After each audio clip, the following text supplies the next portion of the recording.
À 10 milliards d'années-lumière de la Terre, quelque chose existe qui ne devrait pas être là.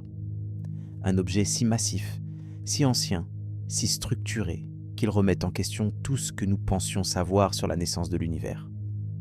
Sa simple existence viole les lois fondamentales de la cosmologie moderne. Et ce que vous allez découvrir dans les prochaines minutes pourrait effondrer l'édifice entier de notre compréhension du cosmos. Parce que si cet objet est réel, si les mesures sont exactes, alors le Big Bang tel que nous le connaissons est incomplet. Ou pire encore, fondamentalement erroné. Vous allez découvrir 3 mystères qui défient la raison. Premièrement, comment une structure galactique colossale a pu se former seulement quelques centaines de millions d'années après le supposé commencement de toute chose, quand les lois de la physique affirment que c'est impossible. Deuxièmement, pourquoi les télescopes les plus puissants jamais construits continuent de trouver des objets qui ne devraient pas exister à ces distances portotemporelles. Et troisièmement, ce que cela signifie vraiment pour notre place dans un univers qui pourrait être bien plus ancien, bien plus étrange que nous n'osions l'imaginer. Vous allez découvrir quelque chose ce soir qui va vous ôter le sommeil, pas par peur, mais par vertige intellectuel. Cette sensation troublante quand les certitudes s'effondrent, quand la réalité révèle une strate plus profonde, plus inquiétante. Si les mystères du cosmos vous fascinent, si vous cherchez les questions sans réponse qui hantent les nuits des astrophysiciens, alors restez. Abonnez-vous, parce que ce voyage dans les profondeurs du temps et de l'espace commence maintenant. Pendant presque un siècle, nous avons cru comprendre l'histoire de l'univers. Le récit était élégant, cohérent, presque rassurant dans sa simplicité. Il y a 13 milliards 780 de millions d'années, toute la matière, toute l'énergie, tout l'espace et le temps lui-même ont jailli d'un point infiniment dense et infiniment chaud. Une singularité, le Big Bang. Pas une explosion dans l'espace, mais une expansion de l'espace lui-même, emportant avec elle la matière naissante comme des raisins dans une pâte à pain qui lève. Les premières fractions de secondes ont été purement énergétiques, un plasma bouillonnant de particules élémentaires. Puis, après 380 000 ans environ, l'univers s'est suffisamment refroidi pour que les premiers atomes se forment. Hydrogène principalement, un peu d'hélium. Les premières étoiles ne sont apparues que des centaines de millions d'années plus tard, lorsque la gravité a lentement, patiemment, comprimé ces nuages d'hydrogène jusqu'à ce que leur cœur s'enflamme. C'est le modèle standard, l'histoire officielle.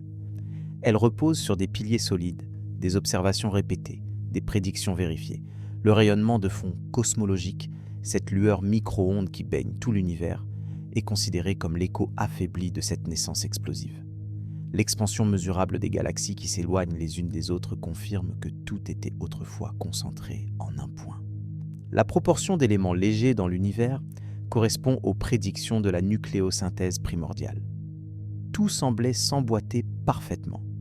Les cosmologistes avaient tracé une ligne temporelle précise. Les premières étoiles, environ 100 à 200 millions d'années après le Big Bang.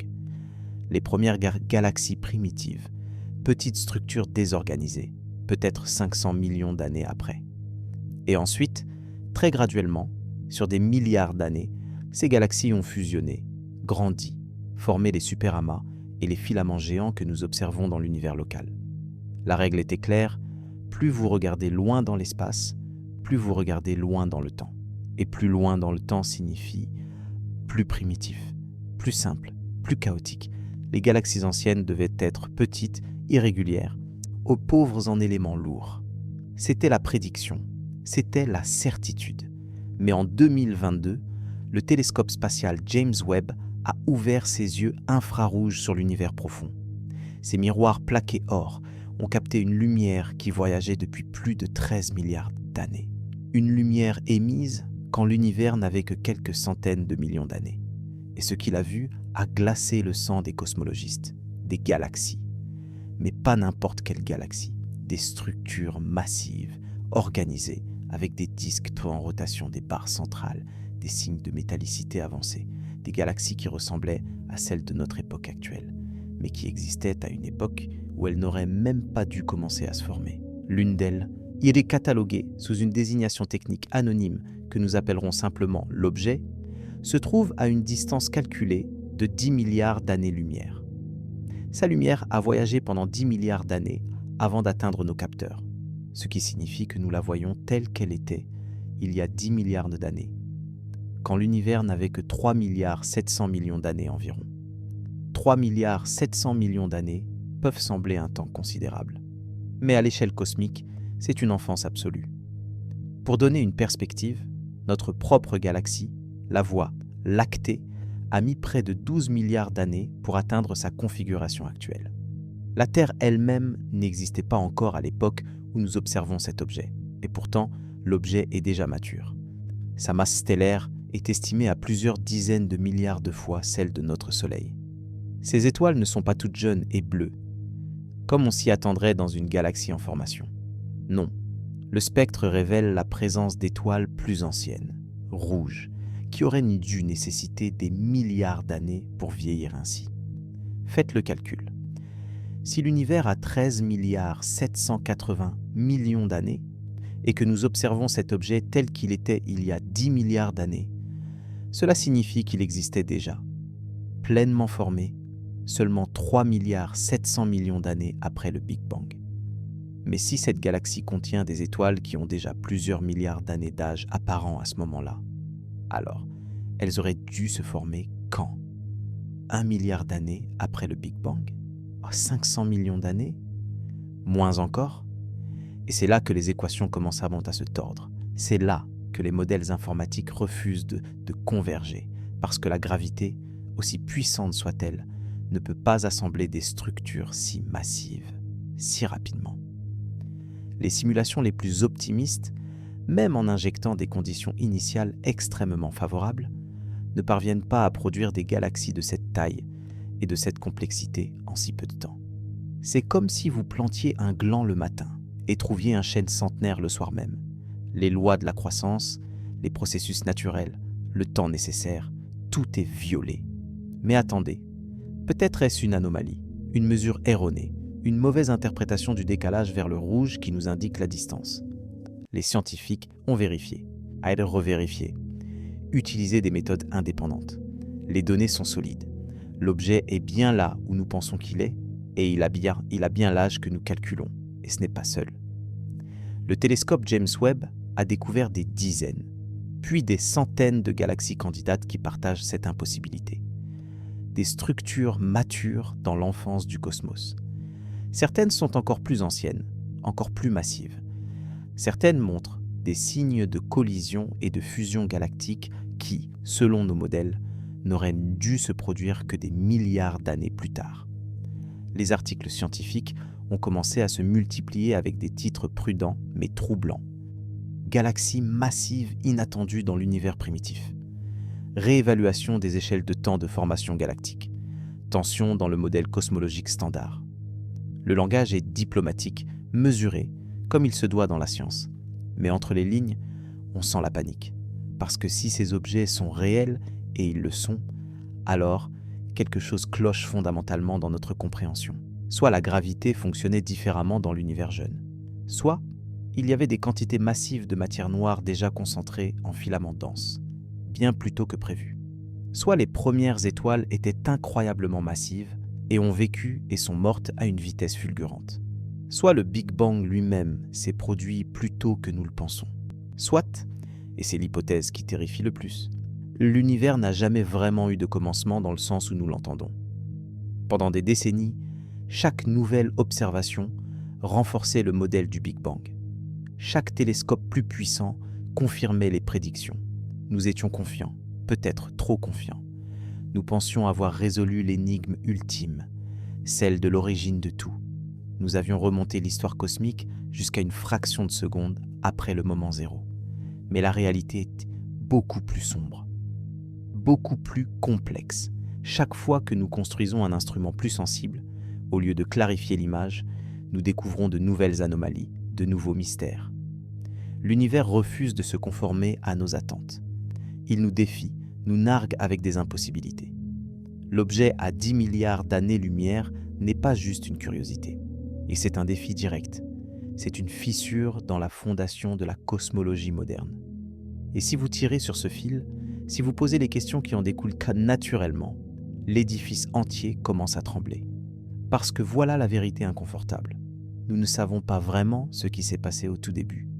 Nous avons des modèles mathématiques élégants qui fonctionnent remarquablement bien pour décrire l'évolution de l'univers depuis environ 1 seconde après le supposé Big Bang. Mais avant cela, c'est de la pure spéculation théorique. Nous extrapolons nos équations jusqu'à un point où elles s'effondrent, où les densités deviennent infinies, où les températures dépassent toute signification physique. Nous appelons cela une singularité, et nous nous arrêtons là, satisfaits d'avoir nommé notre ignorance. Mais une singularité n'est pas une explication. C'est un aveu d'échec mathématique. C'est le point où nos théories cessent de fonctionner.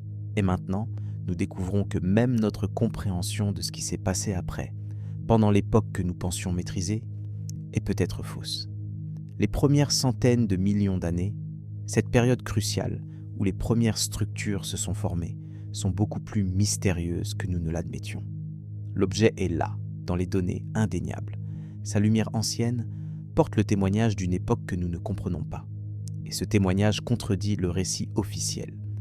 Il murmure que l'histoire de l'univers est différente, plus étrange, peut-être radicalement autre que ce que nous enseignons dans les universités. Imaginez que vous passiez votre vie à assembler un puzzle géant. Vous avez placé des milliers de pièces. L'image prend forme, vous reconnaissez le paysage.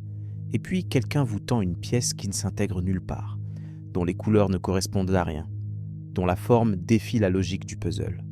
Vous pouvez ignorer cette pièce, la mettre de côté, prétendre qu'elle appartient à un autre puzzle, ou vous pouvez accepter la possibilité terrifiante que le puzzle tout entier est mal compris. C'est exactement le dilemme auquel font face les cosmologistes aujourd'hui. L'objet est cette pièce impossible, et il n'est pas seul. D'autres anomalies s'accumulent, d'autres observations défient les prédictions. La constante de Hubble, qui mesure la vitesse d'expansion de l'univers, donne des valeurs différentes selon la méthode utilisée pour la calculer. Les vides cosmiques sont trop grands. Certains amas de galaxies sont trop vieux pour leur distance. Le modèle standard du Big Bang, avec son inflation cosmique, sa matière noire froide, son énergie sombre, ce modèle appelé lambda CDM, est le meilleur que nous ayons. Il fonctionne pour la majorité des observations. Mais ces anomalies persistent et elles s'accumulent. Et maintenant, avec des télescopes comme le James Webb, qui peuvent sonder l'univers primitif avec une clarté sans précédent, ces fissures deviennent des crevasses. Nous vivons peut-être à l'aube d'une révolution en cosmologie. Une révolution comparable à celle qui a remplacé le modèle statique d'Einstein par l'univers en expansion de Lemaître et Hubble. Mais cette fois, la révolution pourrait être encore plus profonde. Elle pourrait remettre en question non pas juste la dynamique de l'univers, mais son origine même. Alors que nous regardons cet objet, cette galaxie massive naît trop tôt, trop vite, nous devons nous poser la question la plus fondamentale de toutes. Avons-nous vraiment compris comment l'univers a commencé ? Ou sommes-nous des enfants racontant des histoires dans l'obscurité, des histoires rassurantes pour chasser la peur de l'inconnu ? La réponse pourrait être plus troublante que tout ce que nous avons imaginé. Pour comprendre pourquoi cet objet brise toutes les règles, nous devons d'abord comprendre comment nous mesurons le temps cosmique, comment nous savons qu'une galaxie est ancienne, et surtout, combien de temps devrait réellement nécessiter la construction d'une telle structure. Lorsque vous regardez une étoile dans le ciel nocturne, vous ne la voyez pas telle qu'elle est maintenant, mais telle qu'elle était quand sa lumière a quitté sa surface. Proxima Centauri, l'étoile la plus proche après notre Soleil, se trouve à 4,2 années-lumière. Quand vous l'observez, vous la voyez telle qu'elle était il y a 4 ans et 2 mois. C'est le retard lumineux, une conséquence directe du fait que la lumière voyage à une vitesse finie. 299 792 km par seconde dans le vide. Maintenant, extrapolez cela à des distances cosmiques. Une galaxie située à 10 milliards d'années-lumière nous apparaît telle qu'elle existait il y a 10 milliards d'années. Nous ne regardons pas simplement loin dans l'espace, nous regardons littéralement en arrière dans le temps. Chaque télescope est une machine à remonter le temps. Mais comment savons-nous qu'une galaxie est à 10 milliards d'années-lumière et pas à 9 ou 11 ? La réponse réside dans un phénomène découvert par Edwin Hubble dans les années 1920, le décalage vers le rouge, ou redshift en anglais. Lorsque quelque chose s'éloigne de vous, les ondes qu'il émet sont étirées. Pour le son, c'est ce qui produit la baisse de tonalité d'une sirène d'ambulance qui passe. Pour la lumière, l'étirement déplace les longueurs d'onde vers l'extrémité rouge du spectre, d'où le nom. L'univers est en expansion. Chaque galaxie s'éloigne de toutes les autres, pas parce qu'elles se déplacent à travers l'espace, mais parce que l'espace lui-même s'étire entre elles. Plus une galaxie est lointaine, plus elle s'éloigne rapidement et plus sa lumière est décalée vers le rouge. En mesurant ce décalage spectral avec une précision extrême, en identifiant les signatures chimiques spécifiques de l'hydrogène, de l'oxygène, du carbone dans le spectre lumineux et en calculant de combien elles ont été déplacées, les astronomes peuvent déterminer la distance. L'objet présente un redshift, noté Z, d'environ 1,5 à 2. À ce décalage, les calculs basés sur le modèle cosmologique standard placent que l'objet a environ 10 milliards d'années-lumière, ce qui correspond à une époque où l'univers avait environ 25 à 30% de son âge actuel. Mais d'autres galaxies découvertes par le James Webb ont des redshifts encore plus extrêmes. Une galaxie cataloguée sous la désignation GLASS Z13 présente un redshift de 13.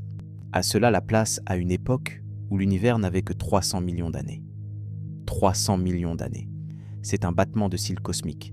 Une autre, CEERS-93316, a initialement montré un redshift estimé à 16,4, ce qui l'aurait placé à seulement 250 millions d'années après le Big Bang.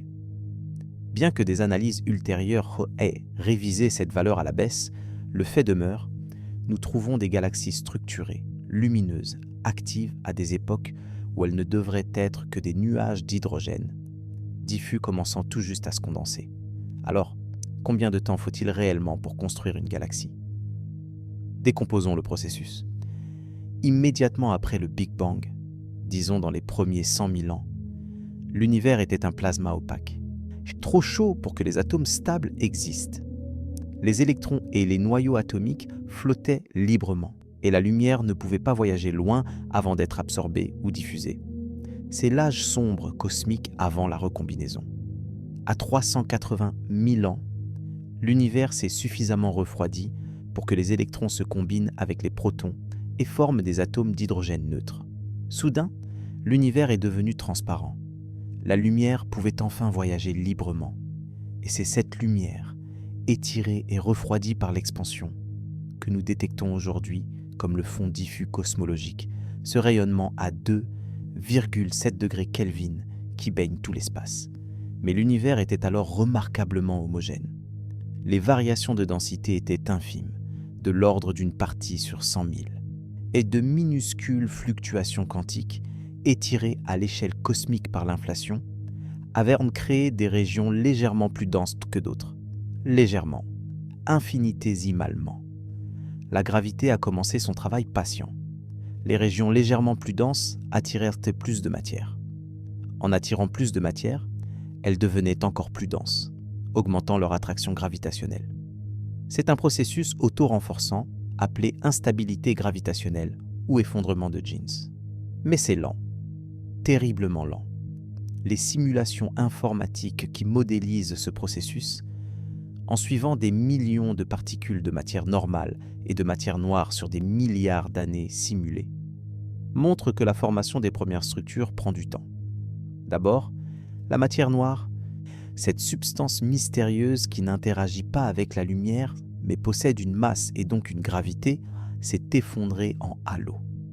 Des concentrations sphériques où la densité était suffisante pour commencer à piéger la matière ordinaire.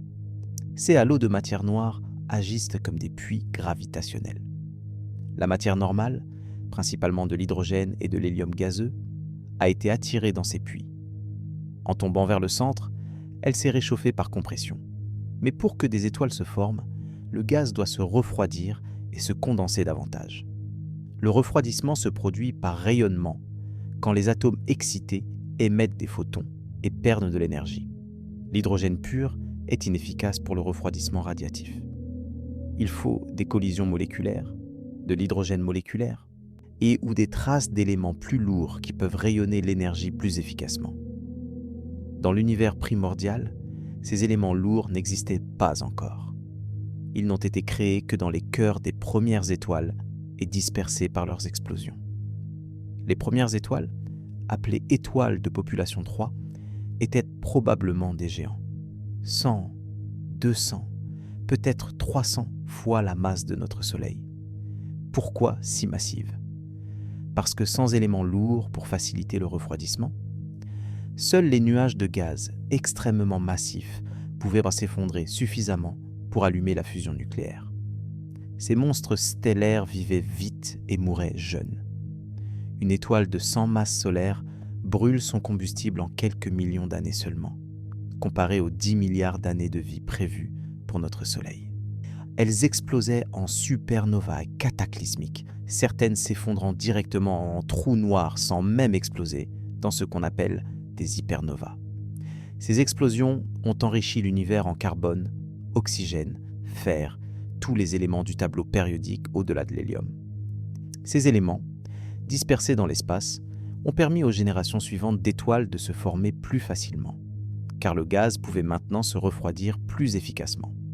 Selon les modèles, ce processus depuis les premières fluctuations de densité jusqu'aux premières étoiles devrait prendre au minimum 100 à 200 millions d'années. C'est le temps nécessaire pour que la gravité fasse son œuvre initiale. Ensuite, ces premières étoiles devaient former des proto-galaxies, de petits amas de quelques millions d'étoiles, irréguliers, chaotiques. Ces proto-galaxies fusionnaient ensuite les unes avec les autres, dans un processus hiérarchique. Deux petites galaxies entrent en collision et fusionnent pour former une plus grande. Celle-ci rencontre une autre, et ainsi de suite. Chaque fusion prend du temps, beaucoup de temps.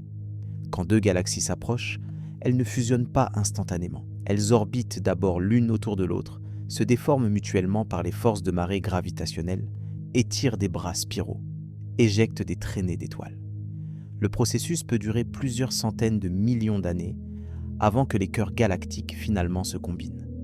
Et pour construire une galaxie vraiment massive, contenant des centaines de milliards d'étoiles, organisée avec des bras spiraux ou une structure elliptique mature, les calculs suggèrent qu'il faut des milliards d'années.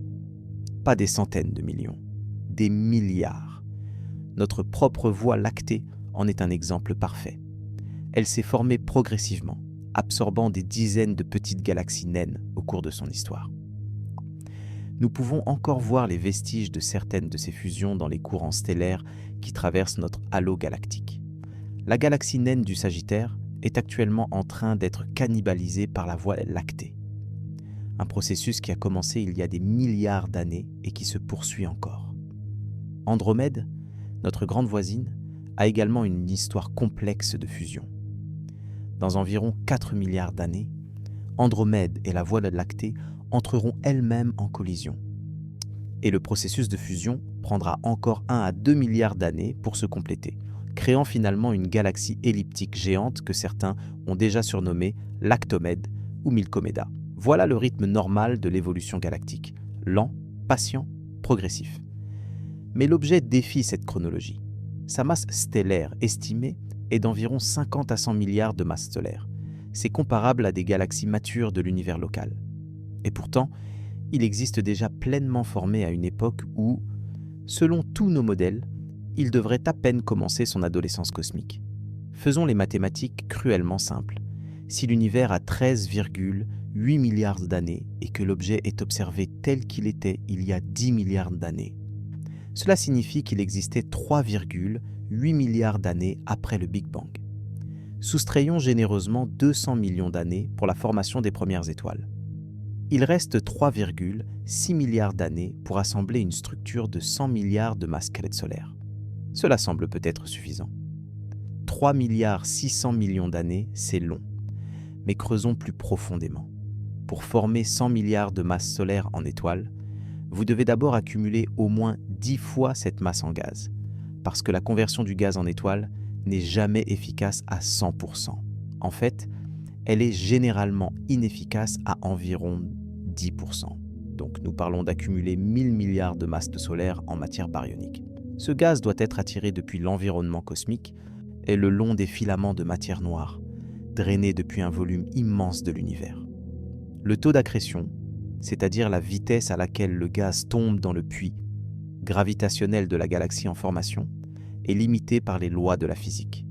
Il y a une limite appelée le taux d'accrétion d'Eddington, du nom de l'astrophysicien Arthur Eddington. Quand la matière tombe vers un objet massif, elle s'échauffe et rayonne de l'énergie. Cette radiation exerce une pression vers l'extérieur qui s'oppose à la gravité. À un certain point, la pression de radiation équilibre la gravité, et l'accrétion ne peut plus s'accélérer sans violer les lois de conservation d'énergie. Même en supposant une accrétion continue au taux maximal permis par la physique, même en supposant des conditions idéales, même en injectant des quantités massives de matière noire pour augmenter le puits gravitationnel, les simulations peinent à produire des galaxies aussi massives si rapidement. Et ce n'est pas tout. L'objet ne contient pas seulement des étoiles jeunes et chaudes. L'analyse spectrale révèle la présence d'étoiles plus anciennes, des géantes rouges, des étoiles qui ont déjà épuisé l'hydrogène de leur cœur et ont gonflé en géantes. Ces étoiles nécessitent plusieurs milliards d'années pour atteindre ce stade. Cela signifie que les premières étoiles de cette galaxie ont dû se former encore plus tôt. Peut-être seulement 500 millions d'années après le Big Bang, peut-être moins. Nous entrons dans une zone temporelle où les modèles cosmologiques deviennent flous, où les incertitudes se multiplient. D'autres galaxies découvertes par le James Webb présentent des caractéristiques encore plus troublantes. Plusieurs montrent des signes de métallicité élevée, c'est-à-dire une abondance d'éléments lourds comme le carbone, l'azote, l'oxygène, le fer. Ces éléments ne peuvent être produits que dans les cœurs des étoiles et dispersés par des supernovas ou des vents stellaires. Pour accumuler une métallicité significative, vous avez besoin de plusieurs générations d'étoiles. La première génération fabrique les éléments lourds et les disperse. La deuxième génération se forme à partir de ce matériau enrichi et en fabrique davantage. La troisième génération est encore plus riche en métaux. Chaque génération prend du temps, des centaines de millions d'années pour que les étoiles vivent et meurent. Et pourtant, certaines de ces galaxies ultra distantes montrent déjà une métallicité comparable à des galaxies beaucoup plus récentes. C'est comme si l'évolution chimique de l'univers avait été accélérée dans ces objets, comme si le temps lui-même s'écoulait différemment. Une galaxie nommée GN-Z11, observée avec le télescope Hubble avant l'ère du James Webb, détient le record de distance confirmée avec un redshift de 10,6. Elle existait seulement 400 millions d'années après le Big Bang. Elle est étonnamment brillante, beaucoup plus que prévu. Sa luminosité suggère un taux de formation stellaire extrêmement élevé, 20 fois celui de la Voie lactée actuelle. Elle fabrique des étoiles à une vitesse furieuse.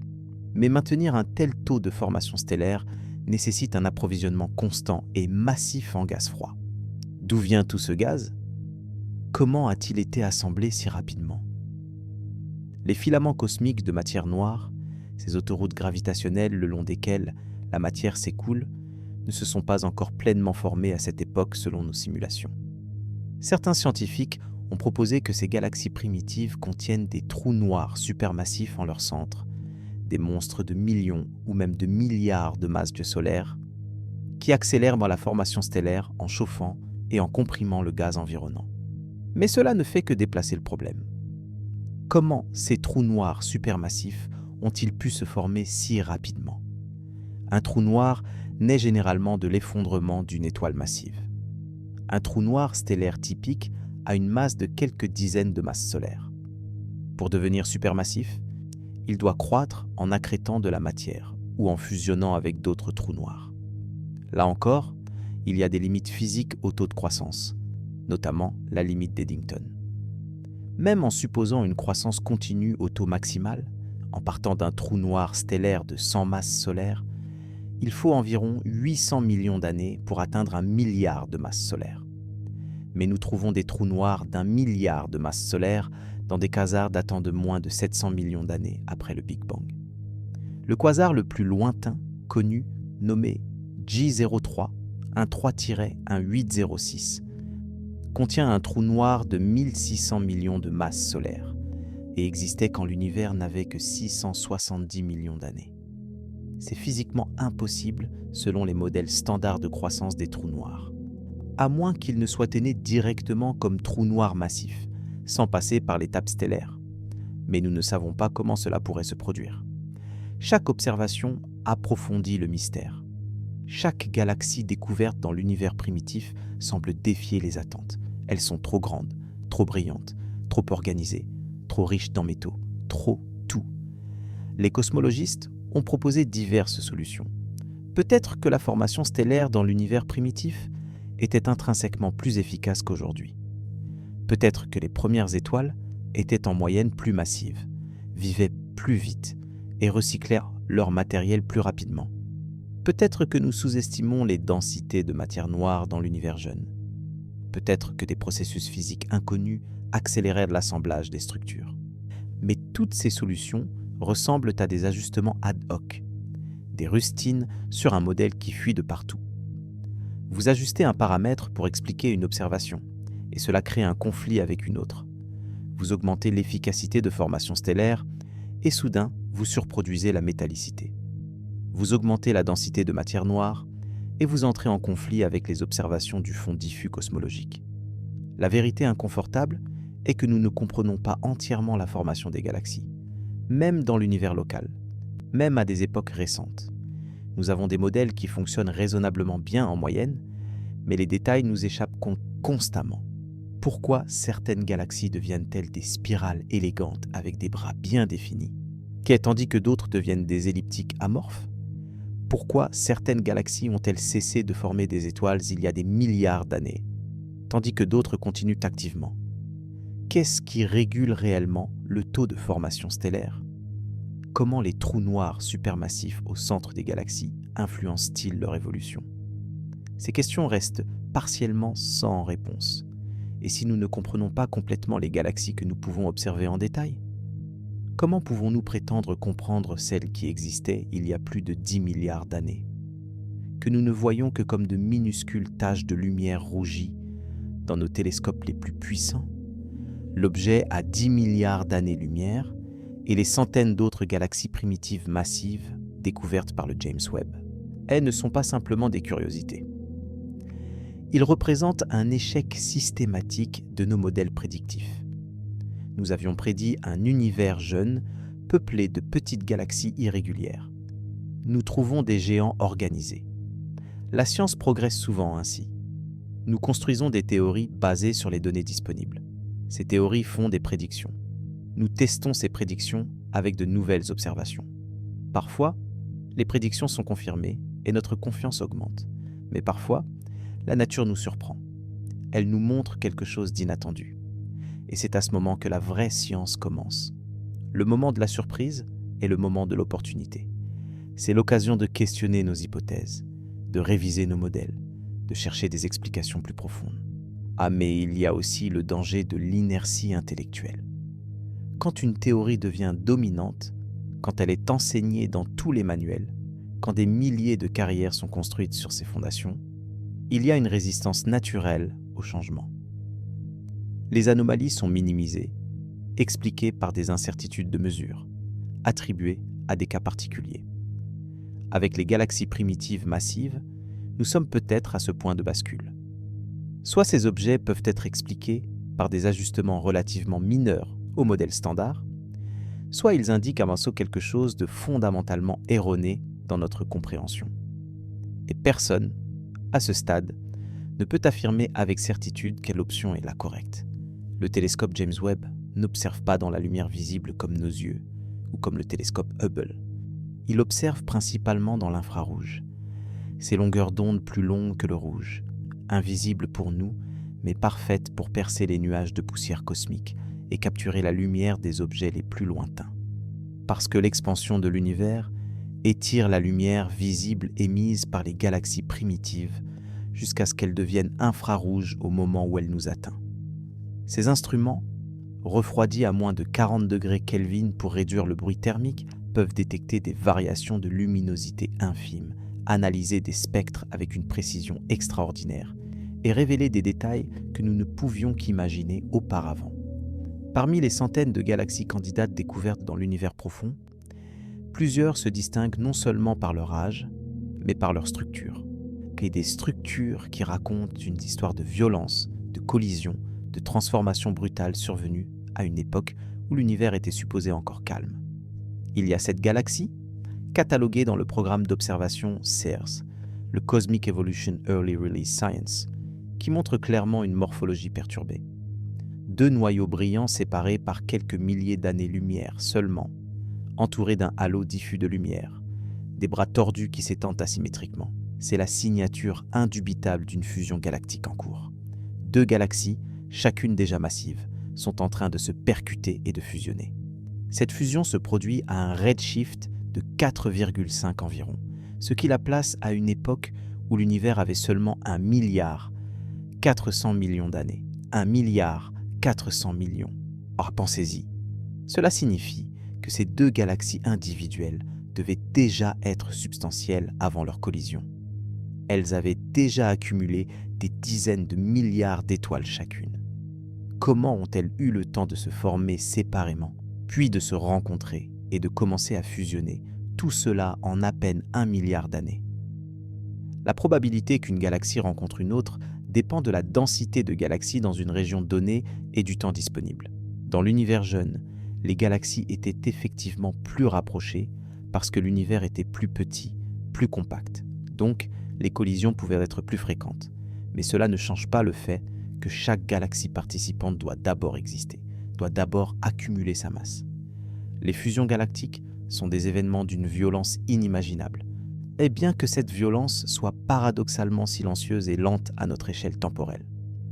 Quand 2 galaxies entrent en collision, les étoiles individuelles se croisent généralement sans se percuter directement. L'espace entre les étoiles est tellement vaste que les probabilités de collision stellaire directe sont infimes. Non, la violence est gravitationnelle. Les champs gravitationnels des 2 galaxies s'entremêlent, créant entre des forces de marée colossales qui déchirent les structures spirales, éjectent des courants d'étoiles dans l'espace intergalactique, perturbent les orbites de milliards de systèmes solaires. Si une civilisation existait dans une telle galaxie, ces astronomes verraient le ciel nocturne se transformer sur des millions d'années.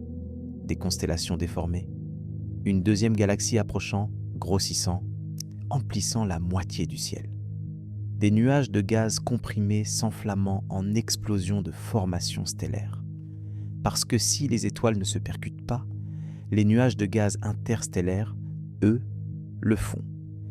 Et quand 2 immenses réservoirs de gaz se rencontrent à des vitesses de centaines de kilomètres par seconde, ils se compriment violemment. Cette compression déclenche des effondrements gravitationnels en cascade. Des millions, des dizaines de millions de nouvelles étoiles naissent en quelques millions d'années seulement. C'est ce qu'on appelle un sursaut de formation stellaire, ou starburst. Ces périodes de formation stellaire frénétique consomment le gaz disponible à une vitesse prodigieuse. Une galaxie qui subit un starburst intense peut épuiser toutes ses réserves de gaz en quelques dizaines de millions d'années. Après quoi, la formation stellaire s'arrête brusquement. La galaxie devient rouge et morte, peuplée uniquement d'étoiles vieillissantes, sans nouvelle génération pour les remplacer. Et nous observons précisément ce phénomène dans l'univers primitif. Des galaxies appelées galaxies massives quiescentes, ou galaxies rouges et mortes, qui ont déjà cessé de former des étoiles à une époque où elles devraient encore être dans leur phase de croissance active. Une étude a identifié plusieurs galaxies massives à un redshift supérieur à 3, donc existant quand l'univers avait moins de 2 milliards d'années, qui ne montrent aucun signe de formation stellaire en cours. Leur lumière est dominée par les vieilles étoiles rouges. Elles ont déjà vécu une vie entière, brûlé tout leur combustible et sont entrées dans une retraite cosmique prématurée. Et comment une galaxie peut-elle mourir si jeune ? Qu'est-ce qui éteint la formation stellaire si tôt dans l'histoire cosmique ? Plusieurs mécanismes ont été proposés. L'un implique le trou noir supermassif central. Quand ce trou noir accrète de la matière activement, il devient un quasar, libérant des quantités phénoménales d'énergie sous forme de rayonnement et de jets relativistes. Cette énergie peut chauffer le gaz environnant à des températures si élevées qu'il ne peut plus se condenser pour former des étoiles, ou même l'expulser complètement de la galaxie. C'est un mécanisme de rétroaction négative, où la formation stellaire passée crée les conditions qui empêchent la formation stellaire future. Mais déclencher ce mécanisme nécessite un trou noir supermassif déjà présent et actif. Ce qui nous ramène au problème de savoir comment ces trous noirs ont grandi si rapidement. Un autre cas fascinant est celui des galaxies extrêmement poussiéreuses détectées dans l'univers primitif. La poussière cosmique est constituée de grains microscopiques de silicates, de carbone, de composés organiques complexes. Cette poussière est fabriquée dans les atmosphères des étoiles vieillissantes et dispersée dans l'espace quand elles meurent. Comme pour les éléments lourds, sa présence indique qu'au moins une génération d'étoiles a déjà vécu et est morte. Certaines galaxies à haut redshift sont si riches en poussière qu'elles absorbent presque toute la lumière ultraviolette et visible de leurs jeunes étoiles et la réémettent dans l'infrarouge lointain. Ce sont les galaxies submillimétriques, nommées ainsi parce qu'elles sont détectées aux longueurs d'onde submillimétriques.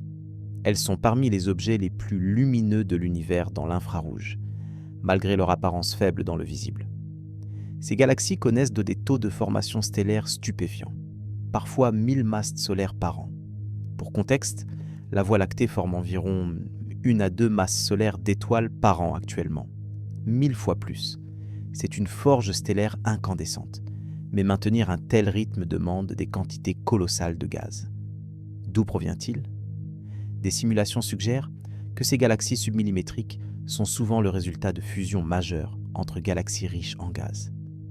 La collision comprime le gaz, déclenche le starburst et la poussière produite par les nombreuses supernovas résultantes obscurcit la lumière. Une de ces galaxies, nommée SPT0311-58, a été détectée à un redshift de 6,9, correspondant à une époque où l'univers n'avait que 780 millions d'années. Elle est en fait un système double, 2 galaxies massives en interaction, avec un taux de formation stellaire combiné d'environ 2900 masses solaires par an. 2900. En 1 million d'années, elle produirait près de 3 milliards d'étoiles. La quantité de poussière détectée dans ce système est ahurissante, environ 25 millions de masses solaires de poussière. Chaque grain de cette poussière a été forgé dans le cœur d'une étoile mourante. Combien de générations d'étoiles, combien de supernovas ont été nécessaires pour accumuler autant de poussière en si peu de temps ? Les modèles chimio-évolutifs, qui tentent de suivre la production et la distribution des éléments chimiques au fil du temps cosmique, ont du mal à reproduire ces abondances dans les délais imposés. Ils peuvent y arriver en supposant un mode de formation stellaire initial extrêmement efficace, avec une proportion inhabituellement élevée d'étoiles massives qui vivent et meurent rapidement.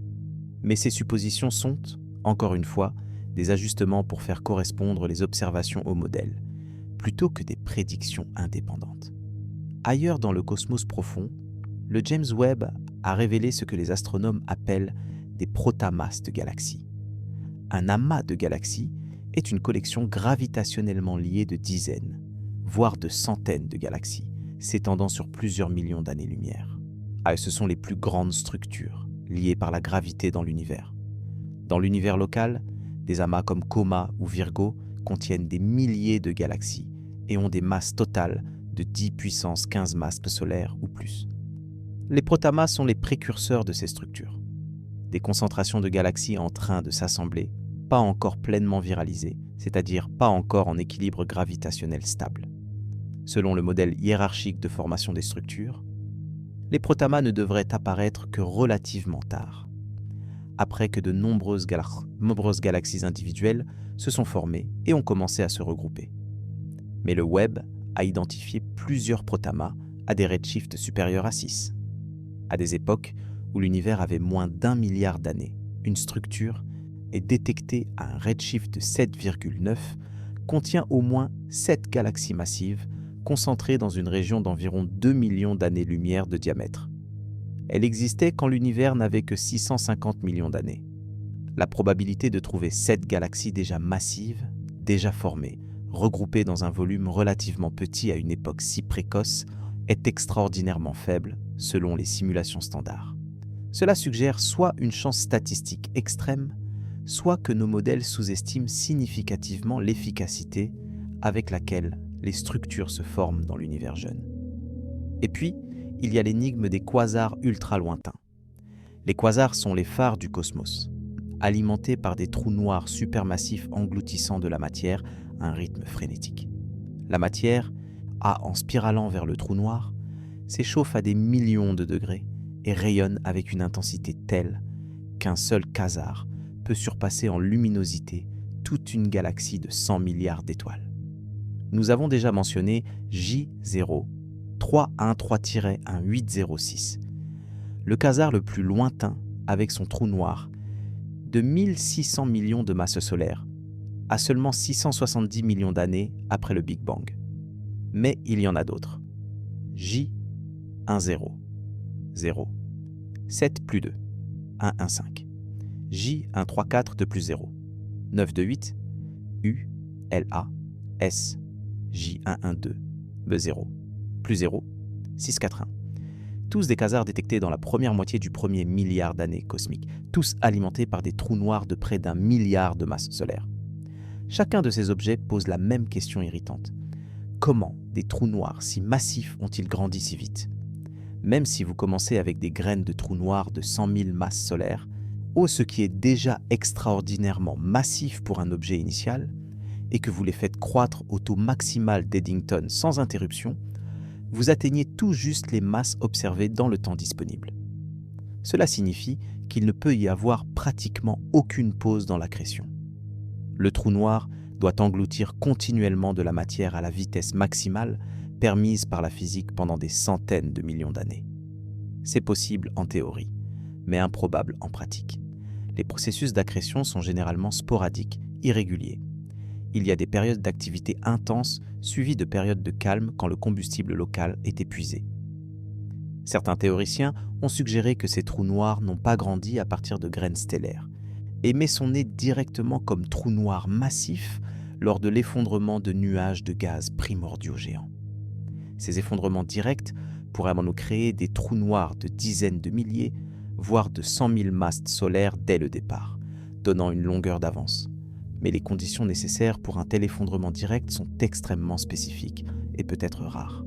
Le gaz doit être extrêmement pur, dépourvu de métaux et même d'hydrogène moléculaire, pour éviter de se fragmenter en étoiles individuelles lors de l'effondrement.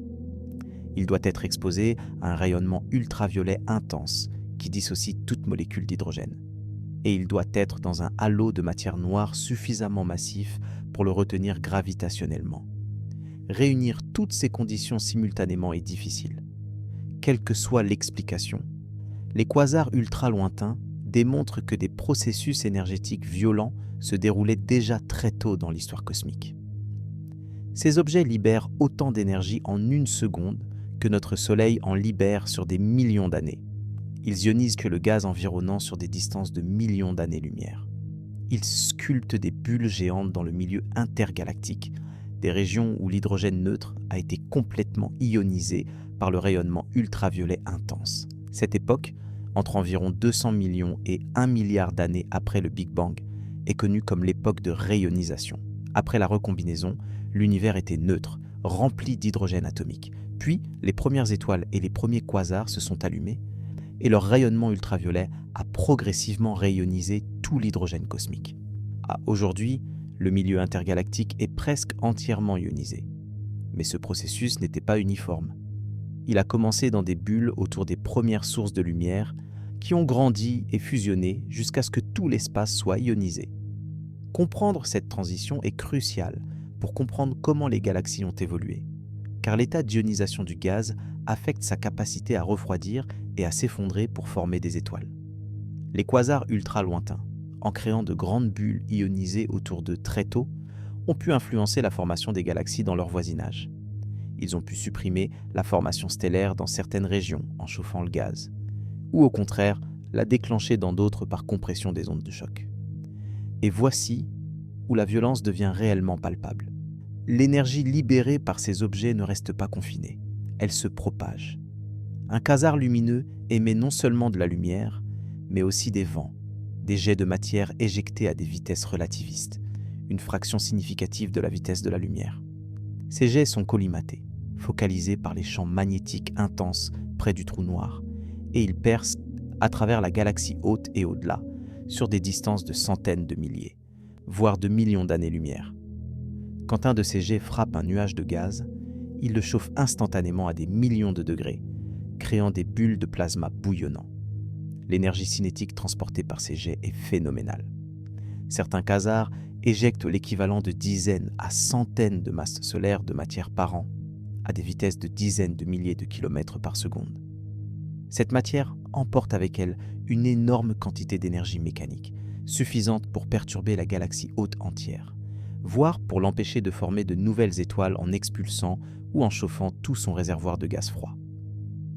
Dans certains cas, observés dans l'univers local, les vents de quasars expulsent du gaz à des taux de 1000 masses solaires par an ou plus.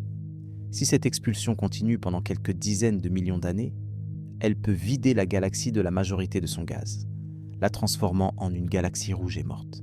Ces processus violents, ces rétroactions énergétiques entre les trous noirs actifs et leurs galaxies hautes, sont maintenant reconnus comme essentiels pour expliquer pourquoi toutes les galaxies ne forment pas continuellement des étoiles jusqu'à épuiser tout l'approvisionnement cosmique en gaz.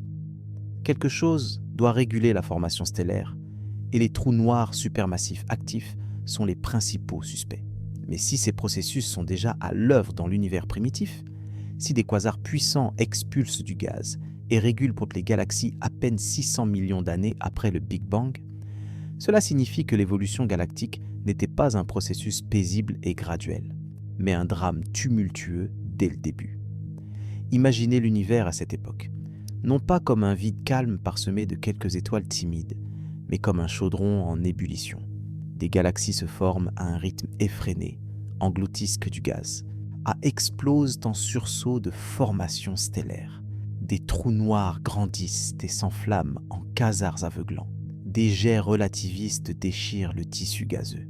Des supernovae, des dizaines de milliers d'entre elles dans une seule galaxie sur quelques millions d'années, injectent de l'énergie et des éléments lourds.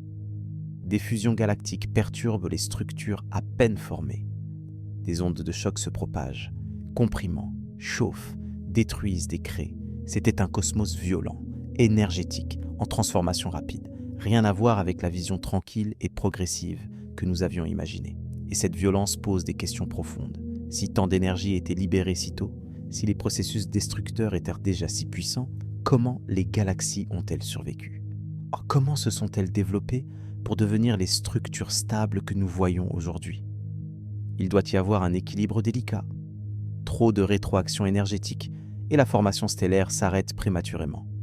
Pas assez, et la galaxie consomme tout son gaz trop rapidement et meurt aussi. Quelque part entre ces extrêmes, il y a une zone où les galaxies peuvent croître de manière durable, formant des étoiles à un rythme régulé, survivant au cataclysme. Mais régler cet équilibre dans les modèles est extraordinairement difficile.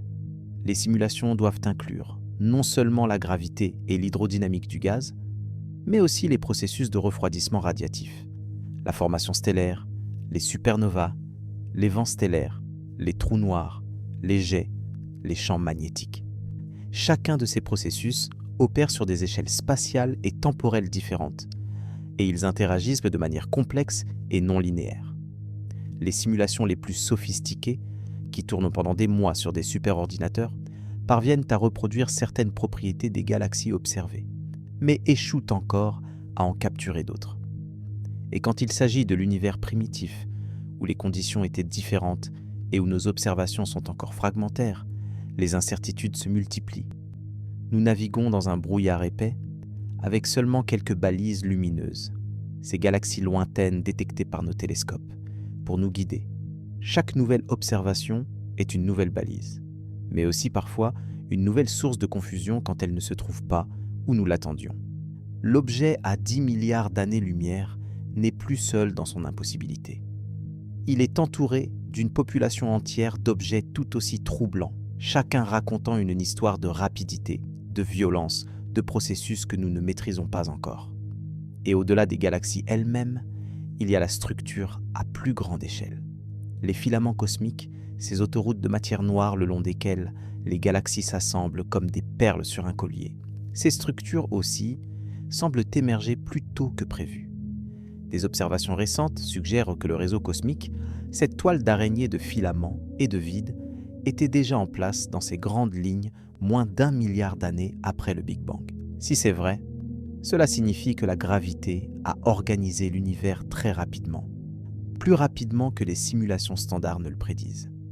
Cela suggère peut-être que la matière noire était déjà fortement agglomérée très tôt, avec des variations de densité initiale plus prononcées que celles que nous mesurons dans le fond diffus cosmologique. Mais augmenter les fluctuations initiales de densité entre en conflit avec les observations extrêmement précises du rayonnement de fond cosmologique, qui montrent un univers remarquablement homogène à l'époque de la recombinaison. Encore une tension, encore une pièce du puzzle qui ne s'emboîte pas parfaitement. Nous sommes confrontés à un cosmos qui refuse de se conformer à nos attentes, qui nous présente des phénomènes que nos meilleures théories peinent à expliquer. Et nous n'avons même pas encore abordé les implications les plus profondes, les plus troublantes de ces découvertes. Dans l'univers que le télescope James Webb nous révèle, la violence n'est pas une exception, c'est la règle. Et cette violence atteint des échelles qui dépassent notre capacité d'imagination, qui transforment notre vocabulaire en métaphores impuissantes.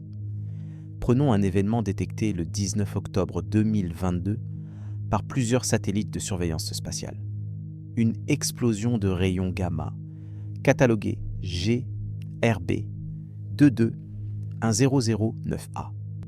Les rayons gamma sont la forme la plus énergétique de rayonnement électromagnétique, bien au-delà des rayons X, avec des photons individuels portant des millions à des milliards d'électronvolts d'énergie. Ils sont produits dans les événements les plus cataclysmiques de l'univers. Cette explosion particulière a été tellement intense qu'elle a saturé les détecteurs de pratiquement tous les observatoires spatiaux de rayons gamma.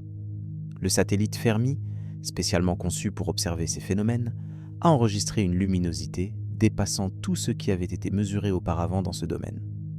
L'événement a duré plus de 10 heures dans sa phase initiale, avec des émissions résiduelles détectables pendant des jours. L'analyse du spectre a permis de déterminer que cette explosion provenait d'une distance correspondant à un redshift de 0,15, soit environ 2 milliards d'années-lumière, relativement proche à l'échelle cosmologique. Mais l'énergie libérée était si phénoménale que si un tel événement s'était produit dans notre propre galaxie, à disons 10 000 années-lumière de la Terre, il aurait pu causer une extinction de masse en détruisant notre couche d'ozone et en bombardant la surface de radiation létale. On estime que GRB 22109A a libéré en quelques minutes autant d'énergie que notre Soleil en émettra pendant toute sa vie de 10 milliards d'années. Toute cette énergie, concentrée dans un faisceau relativiste pointé par hasard dans notre direction. L'objet responsable était probablement une étoile supergéante, peut-être 30 ou 40 fois la masse solaire, qui a épuisé son combustible nucléaire et s'est effondré directement en trou noir. Mais pas un effondrement ordinaire.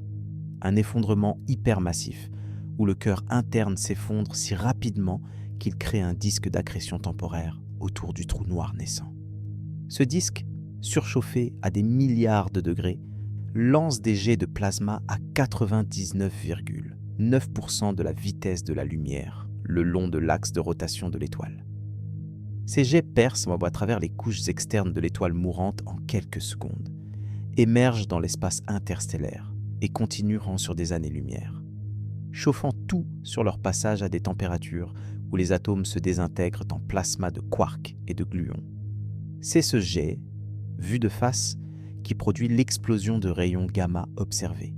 Maintenant, imaginez ces mêmes événements se produisant dans l'univers primitif, quand les étoiles s'étaient en moyenne plus massives, quand le taux de formation stellaire était des centaines de fois plus élevé, quand les galaxies étaient compactes et les étoiles beaucoup plus rapprochées. Les explosions de rayons gamma devaient être fréquentes, peut-être des dizaines par galaxie sur quelques millions d'années.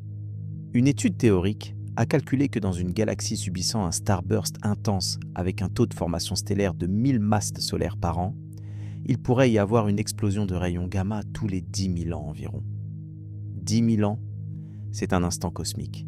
Cela signifie qu'au cours d'1 million d'années, cette galaxie connaîtrait une centaine de ces cataclysmes. Chaque explosion stérilise un volume autour d'elle. Si une planète habitable se trouvait à moins de 1000 années-lumière d'une telle explosion, sa biosphère serait sévèrement endommagée, voire éradiquée. À moins de 100 années-lumière, c'est une garantie d'extinction totale. Les rayons gamma frappaient l'atmosphère, créaient une cascade de réactions chimiques, choc et produisent en fait des oxydes d'azote qui détruisent l'ozone. Sans ozone, les ultraviolets stellaires bombardent la surface sans filtration. Les mutations génétiques explosent. La photosynthèse est perturbée. Les chaînes alimentaires s'effondrent.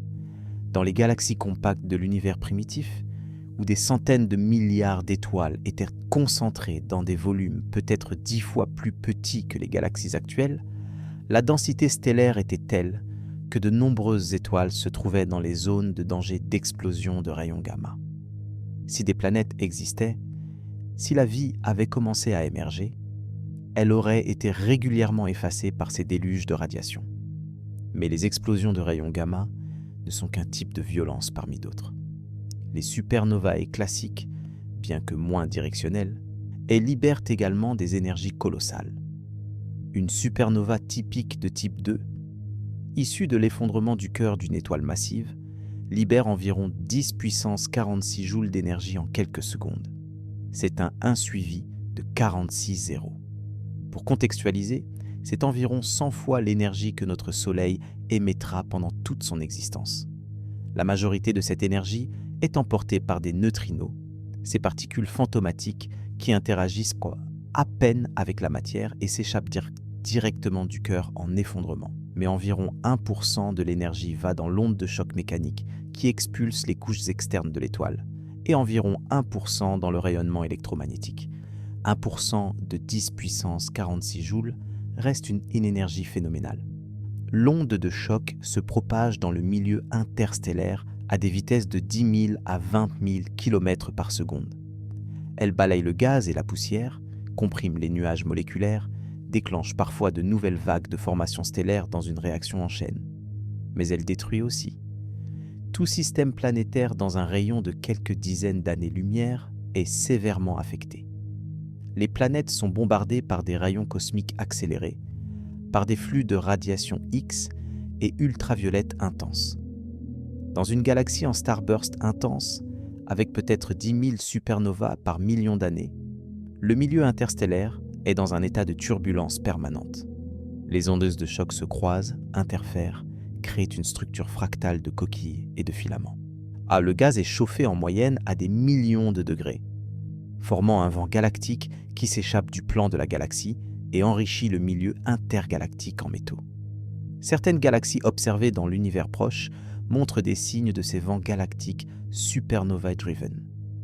M82, la galaxie du cigare, située à environ 12 millions d'années-lumière, est l'exemple classique.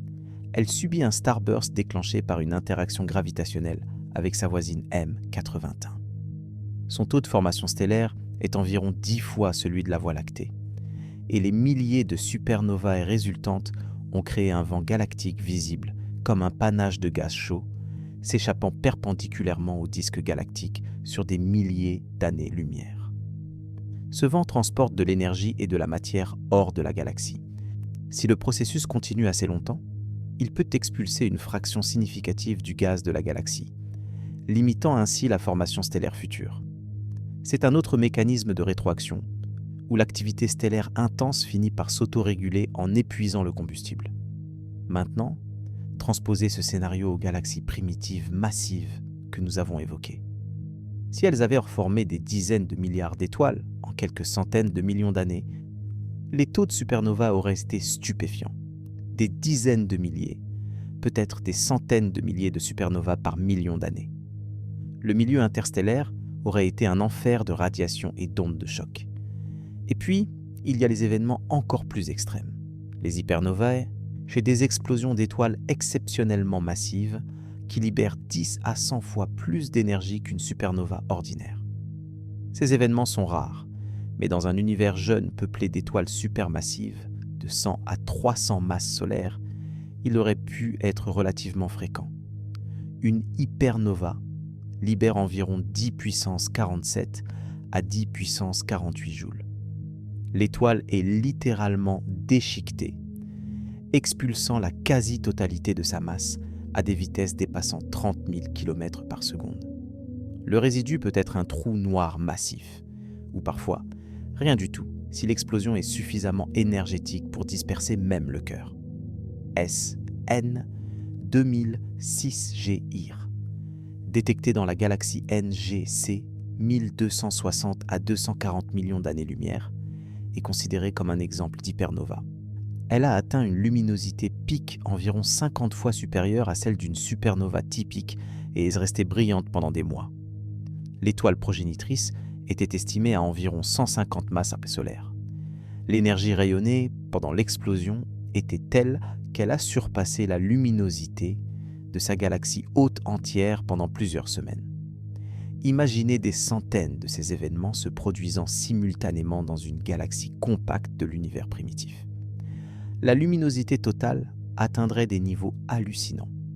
La galaxie entière deviendrait un phare de radiation létale visible à travers tout l'univers observable. Et nous n'avons même pas encore parlé des collisions d'étoiles à neutrons. Quand deux étoiles à neutrons, ces cadavres stellaires ultra denses, où une masse supérieure au Soleil est comprimée dans une sphère de seulement 20 km de diamètre, spiralent l'une vers l'autre et fusionnent, l'événement libère une gerbe de rayons gamma, d'ondes gravitationnelles, et synthétise une quantité phénoménale d'éléments lourds. Le 17 août 2017, les détecteurs d'ondes gravitationnelles, LIGO et Virgo, ont capté le signal d'une telle fusion, désigné GW170817. Quelques secondes plus tard, un sursaut gamma bref a été détecté, confirmant la connexion.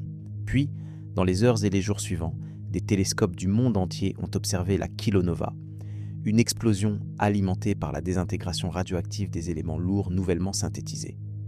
L'analyse spectrale de cette kilonova a révélé les signatures de l'or, du platine, de l'uranium, du thorium. On estime que cet événement unique a produit plusieurs masses terrestres d'or pur.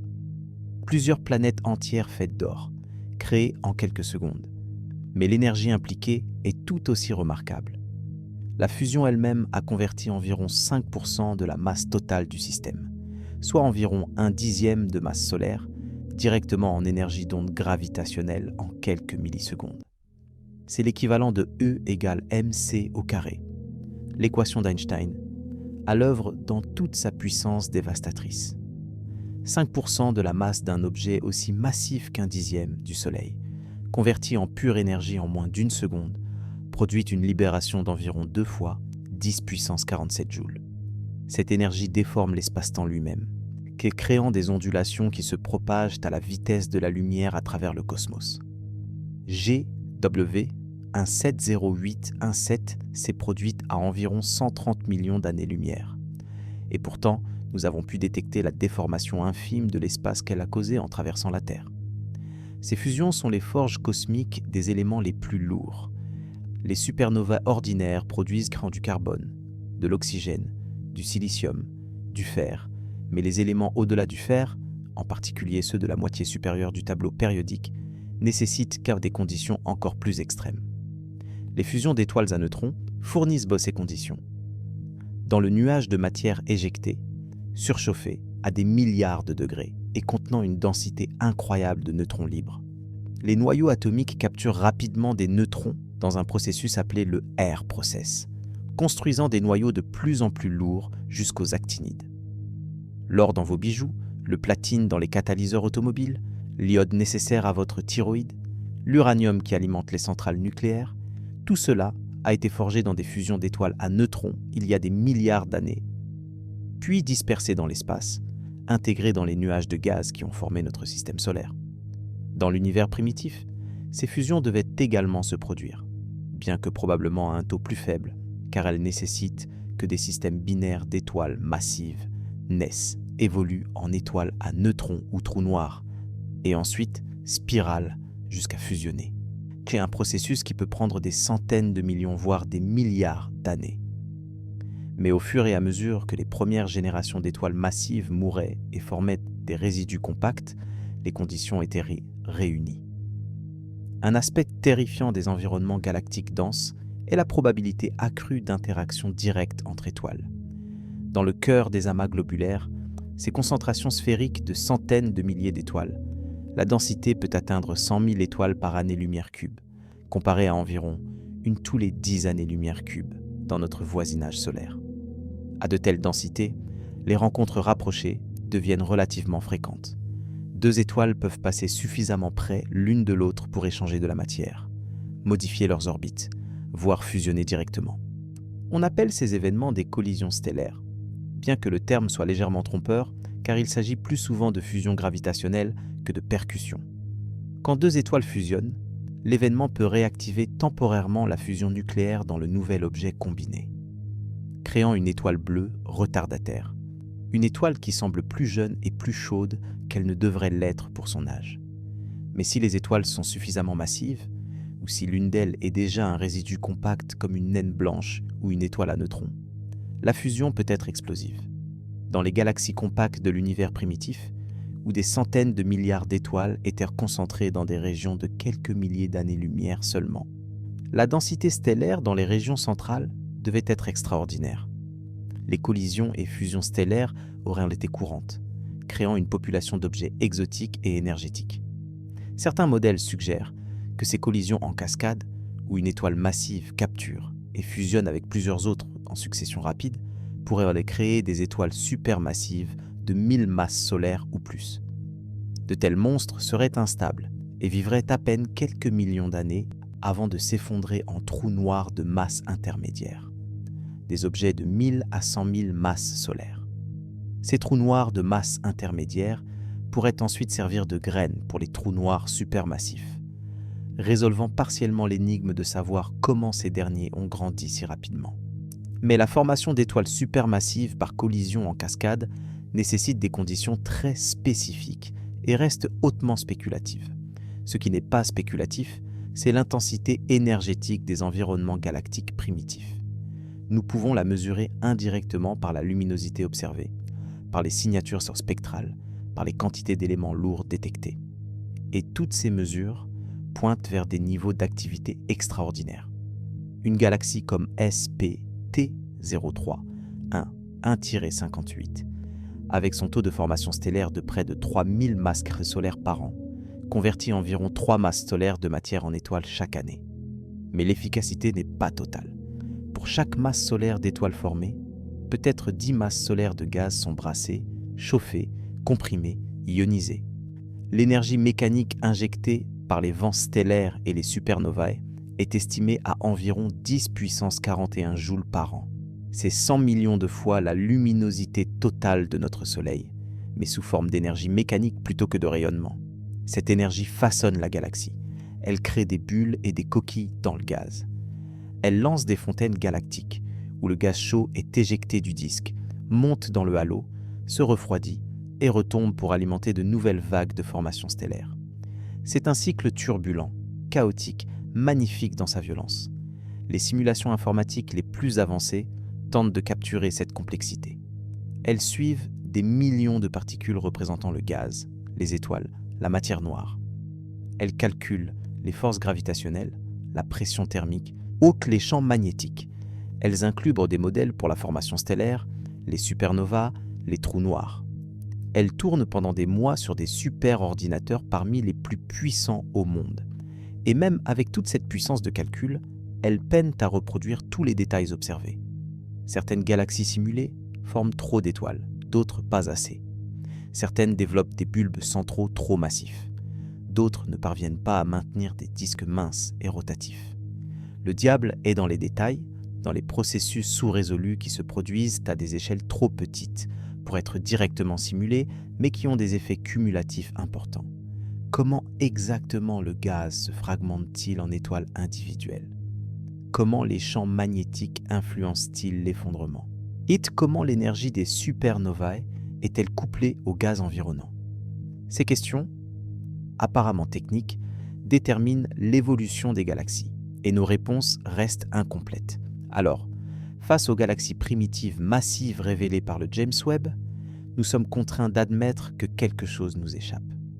Soit nos modèles physiques sont insuffisants, soit les conditions initiales étaient différentes de ce que nous supposons, soit l'univers primitif fonctionnait selon des règles que nous n'avons pas encore déchiffrées. Et cette incertitude ouvre un gouffre vertigineux. Parce que si nous ne comprenons pas comment les galaxies se sont formées, comment pouvons-nous prétendre comprendre l'histoire de l'univers? Comment pouvons-nous être sûrs que le Big Bang tel que nous le concevons est la bonne explication? Et chaque observation qui défie nos prédictions est un rappel que la nature ne se soucie pas de nos théories. Elle est ce qu'elle est. Et notre tâche, humble et sans fin, est d'observer, de mesurer, de questionner, de réviser. Mais il y a une limite à la révision. À un certain point, si les anomalies s'accumulent suffisamment, le cadre théorique entier doit être repensé. Sommes-nous à ce point ? Certains scientifiques commençaient à le suggérer, prudemment, dans les marges de leurs articles. D'autres résistent, confiant que les solutions viendront sans bouleversement majeur. Le temps dira.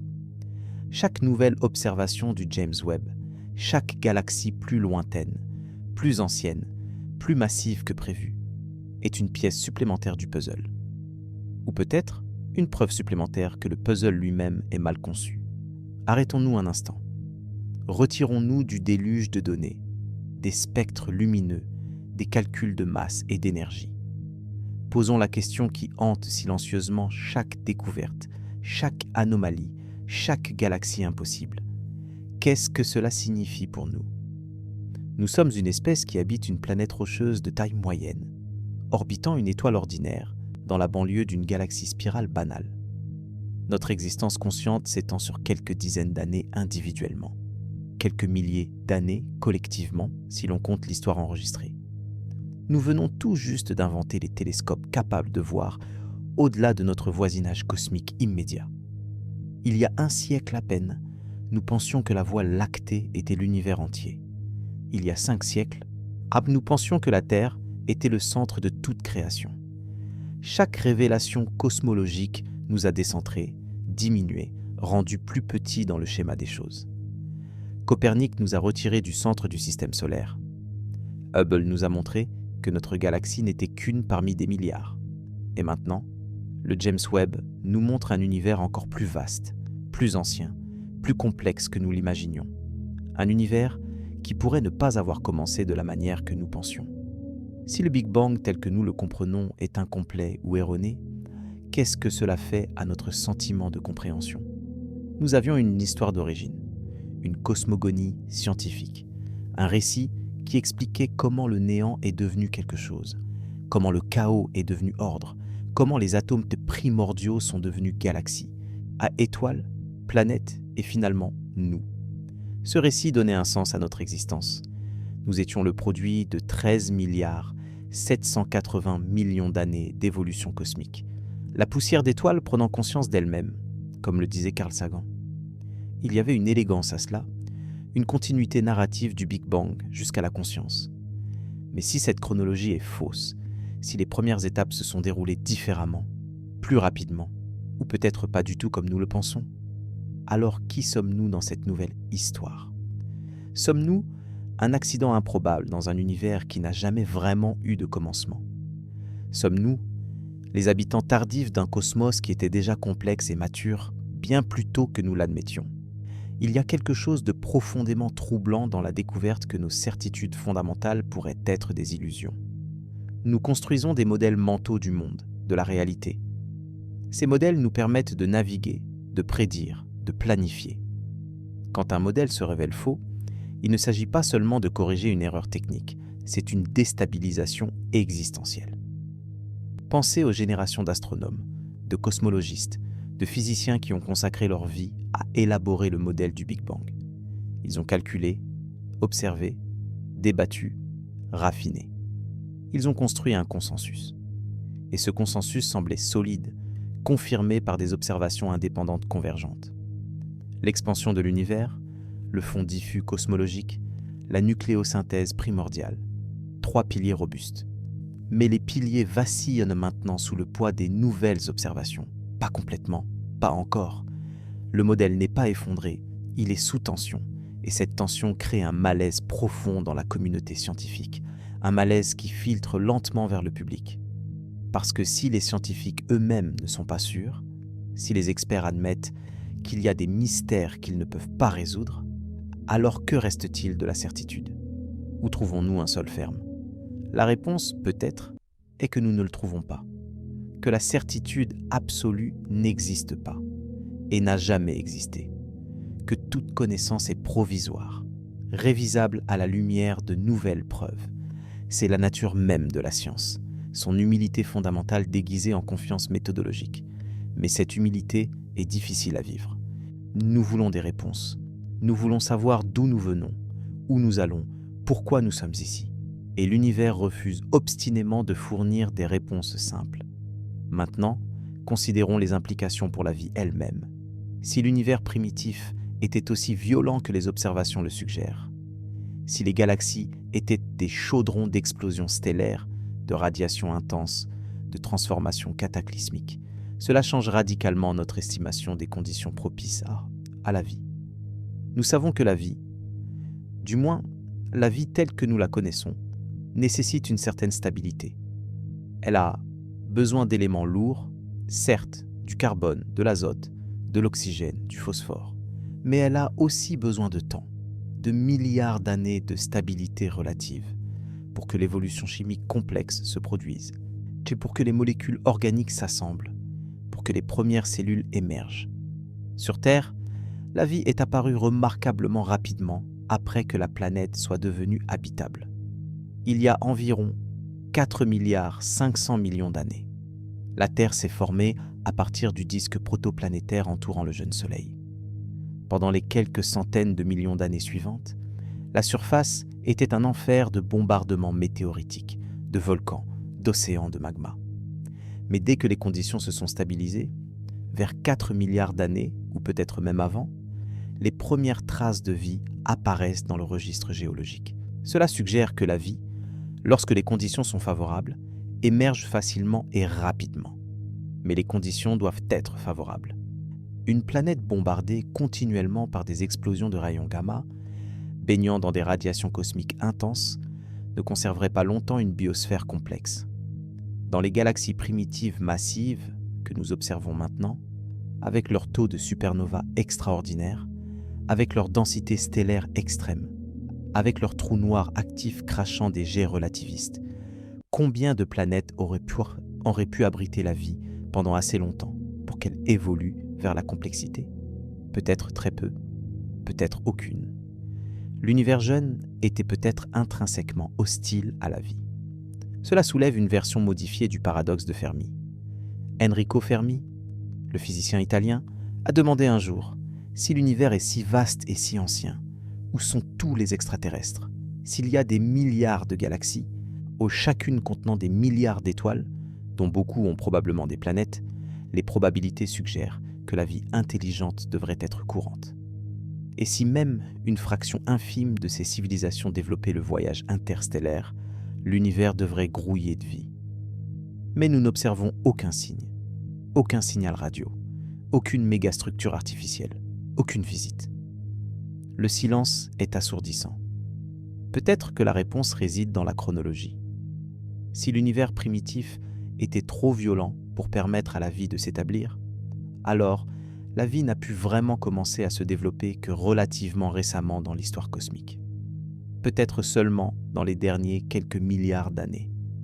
Quand les galaxies se sont stabilisées, quand les taux de formation stellaire ont diminué, quand les espaces entre les étoiles sont devenus plus calmes. Si c'est le cas, alors la vie dans l'univers pourrait être un phénomène récent. Nous ne serions pas en retard, mais parmi les premiers. Les civilisations avancées ne sont pas rares parce qu'elles sont toutes déjà mortes ou transcendées, mais parce qu'elles n'ont tout simplement pas encore eu le temps d'émerger. C'est une possibilité étrange et troublante. Nous pourrions être parmi les premières consciences à contempler le cosmos. Les pionniers involontaires d'un univers s'éveillant tout juste à lui-même. Ou peut-être que notre estimation est complètement fausse. Peut-être que la vie n'a besoin que de violence et de chaos. Peut-être que les environnements extrêmes accélèrent l'évolution plutôt que de la supprimer. Peut-être que des formes de vie radicalement différentes, n'ayant aucune ressemblance avec la biochimie terrestre, prospèrent dans les galaxies turbulentes, se nourrissant des radiations, existant dans les plasmas chauds, pensant à des échelles de temps que nous ne pouvons concevoir. Nous avons tendance à projeter nos propres besoins biologiques sur l'univers entier. Nous cherchons de l'eau liquide, des températures modérées, une chimie carbonée. Mais l'univers pourrait être bien plus créatif que notre imagination limitée. Il y a aussi la question du temps lui-même. Notre compréhension du Big Bang implique que le temps a commencé avec l'univers, qu'il n'y avait pas de avant le Big Bang parce que le temps lui-même est né à ce moment. C'est un concept qui défie l'intuition. Comment quelque chose peut-il commencer sans qu'il y ait un moment précédent ? Les théoriciens ont proposé que l'espace-temps pourrait avoir une géométrie telle que la question d'un avant n'a pas de sens. Tout comme demander ce qui se trouve au nord du pôle nord géographique. Mais c'est une réponse qui satisfait mathématiquement sans apaiser notre perplexité existentielle. Et si le Big Bang n'était pas le commencement absolu, mais simplement une transition ? Si l'univers existait sous une forme différente auparavant, s'est effondré ou transformé et a rebondi dans l'état que nous appelons le Big Bang, c'est l'idée du Big Bounce, un univers cyclique qui se contracte et se dilate éternellement. Ou peut-être que notre univers n'est qu'une bulle dans un multivers infini, où d'innombrables univers naissent et meurent continuellement, chacun avec ses propres lois physiques, ses propres constantes fondamentales. Quelque dans ce contexte, notre Big Bang serait local, un événement insignifiant dans un métonivers sans commencement ni fin. Ces idées ne sont pas nouvelles, les philosophes et les cosmologistes les explorent depuis des décennies. Mais les observations récentes, les galaxies impossiblement anciennes et massives, donnent une urgence nouvelle à ces spéculations. Elles suggèrent que notre modèle cosmologique standard pourrait nécessiter une révision si fondamentale qu'elle nous forcerait à reconsidérer la nature même du temps, de l'espace et de l'existence. Il y a une vertige intellectuelle dans cette réalisation, un sentiment de perte d'équilibre, comme se tenir au bord d'un abîme conceptuel. Nous pensions comprendre l'architecture du réel, ou du moins ses grandes lignes, et maintenant le sol se dérobe. Mais peut-être que ce vertige est salutaire. Peut-être qu'il nous rappelle notre véritable position, des créatures curieuses sur une petite planète, essayant de donner un sens à un univers qui dépasse infiniment notre capacité de compréhension complète. Pensez à l'échelle temporelle. Si l'univers a réellement 13 780 millions d'années, et si l'humanité moderne existe depuis, généreusement, 200 000 ans, alors nous avons existé pendant environ 0,001% de l'histoire cosmique, un battement de cils, un instant infinitésimal. Et pendant cet instant, nous avons développé la conscience, le langage, la culture, la science. Nous avons construit des télescopes capables de capturer la lumière émise quand l'univers était encore dans son enfance. C'est remarquable. C'est même miraculeux dans un sens séculier. Mais cela signifie aussi que notre perspective est extraordinairement limitée. Nous extrapolons des principes universels à partir d'observations faites pendant une fraction infinitésimale du temps cosmique, depuis un seul point de l'espace. C'est comme si une mouche éphémère, vivant un seul jour d'été, tentait de déduire le cycle des saisons, l'alternance du jour et de la nuit, la rotation de la Terre autour du Soleil. La mouche pourrait construire un modèle cohérent, basé sur son expérience limitée. Elle pourrait même faire des prédictions qui semblent fonctionner pendant la durée de sa vie. Mais elle manquerait inévitablement la vue d'ensemble, les cycles et les processus qui se déploient sur des échelles temporelles dépassant son existence. Sommes-nous, cette mouche éphémère, observant un univers qui évolue sur des milliards d'années, tentant de déduire ses règles à partir d'un instantané? Si oui, alors notre cosmologie, aussi sophistiquée soit-elle, pourrait être fondamentalement incomplète. Il y a aussi la question de ce qui vient ensuite. Si nous révisons notre compréhension de l'univers primitif, cela a des implications pour notre compréhension de l'avenir cosmique. Le modèle standard prédit que l'univers continuera à s'étendre pour toujours, accéléré par l'énergie sombre mystérieuse. Les galaxies s'éloigneront les unes des autres.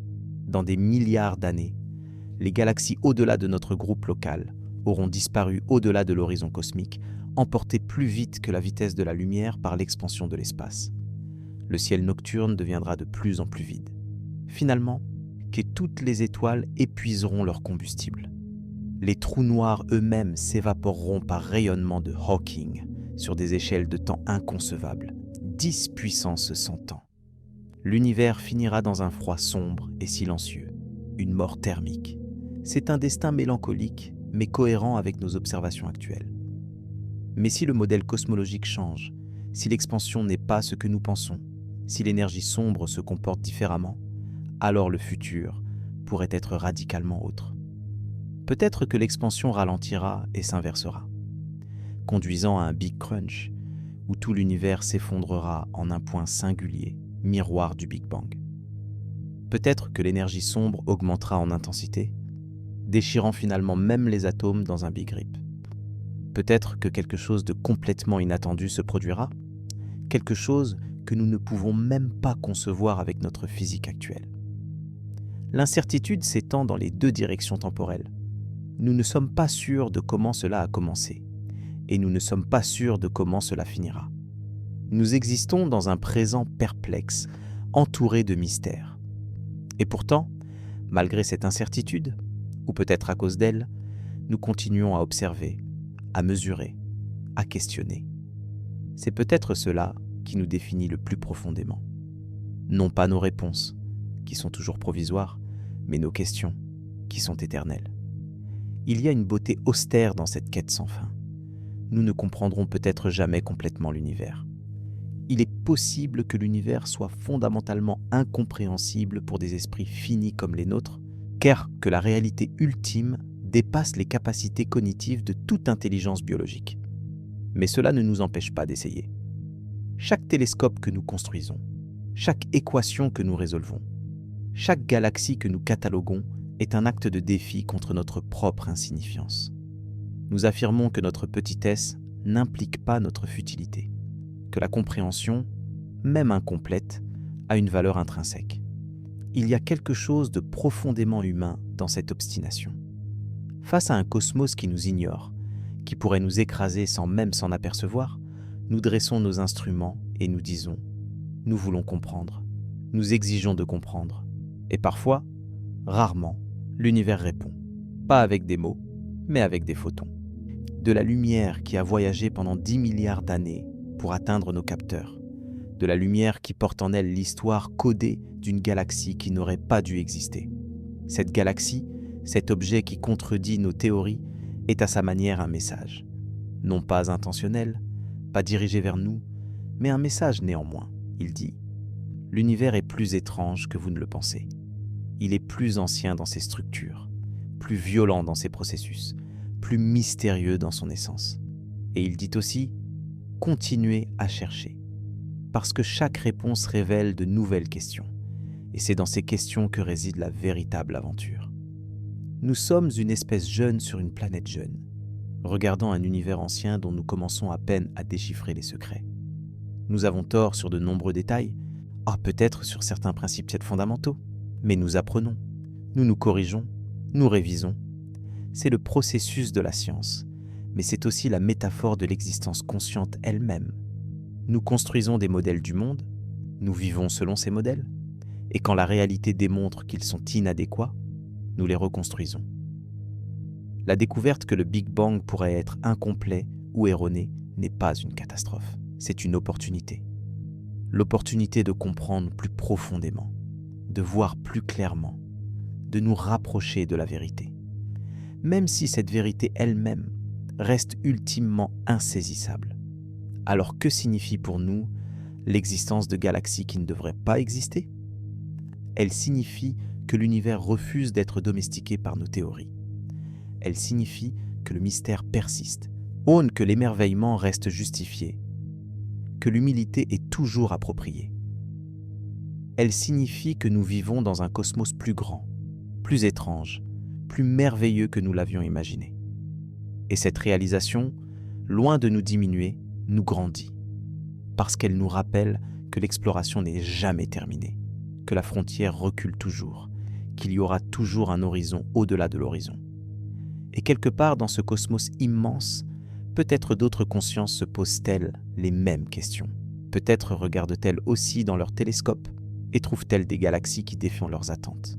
Peut-être ressentent-elles aussi ce vertige merveilleux de découvrir que la réalité est plus vaste que leurs rêves. Ou peut-être sommes-nous seuls, du moins pour l'instant. Les premiers yeux à s'ouvrir dans la nuit cosmique, les premiers esprits à s'interroger sur les origines et le destin de tout ce qui est. Dans les deux cas, la responsabilité à part côté est la même. Continuer à observer, continuer à questionner, continuer à chercher la compréhension, même sachant qu'elle restera toujours partielle. Parce que finalement, ce n'est pas la destination qui compte, mais le voyage. Non pas les réponses finales, que nous n'atteindrons peut-être jamais, mais la recherche elle-même qui nous définit et nous ennoblit. L'objet à 10 milliards d'années-lumière brille toujours dans le ciel profond, défiant silencieusement nos certitudes. Il brillera pendant des milliards d'années encore, longtemps après que notre espèce aura disparu, longtemps après que notre soleil se sera éteint. Il est un phare de mystère dans l'océan du temps. Et nous, pendant notre bref instant sous les étoiles, nous le contemplons et nous nous demandons, c'est suffisant. C'est peut-être tout ce que nous pouvons faire, mais c'est aussi tout ce que nous devons faire. Les fils s'entrelacent maintenant, les galaxies massives dans l'enfance du cosmos, les trous noirs supermassifs qui n'ont pas eu le temps de grandir, les structures organisées émergeant du chaos avec une rapidité qui défie les lois de la gravité, les explosions cataclysmiques qui ensemencent l'univers d'éléments lourds bien plus tôt que prévu. Et au centre de tout cela, une question qui pulse comme un cœur cosmique. Avons-nous vraiment compris comment tout a commencé ? Le télescope James Webb continue son observation silencieuse, orbitant autour du point de Lagrange L2, à 1 500 000 km de la Terre.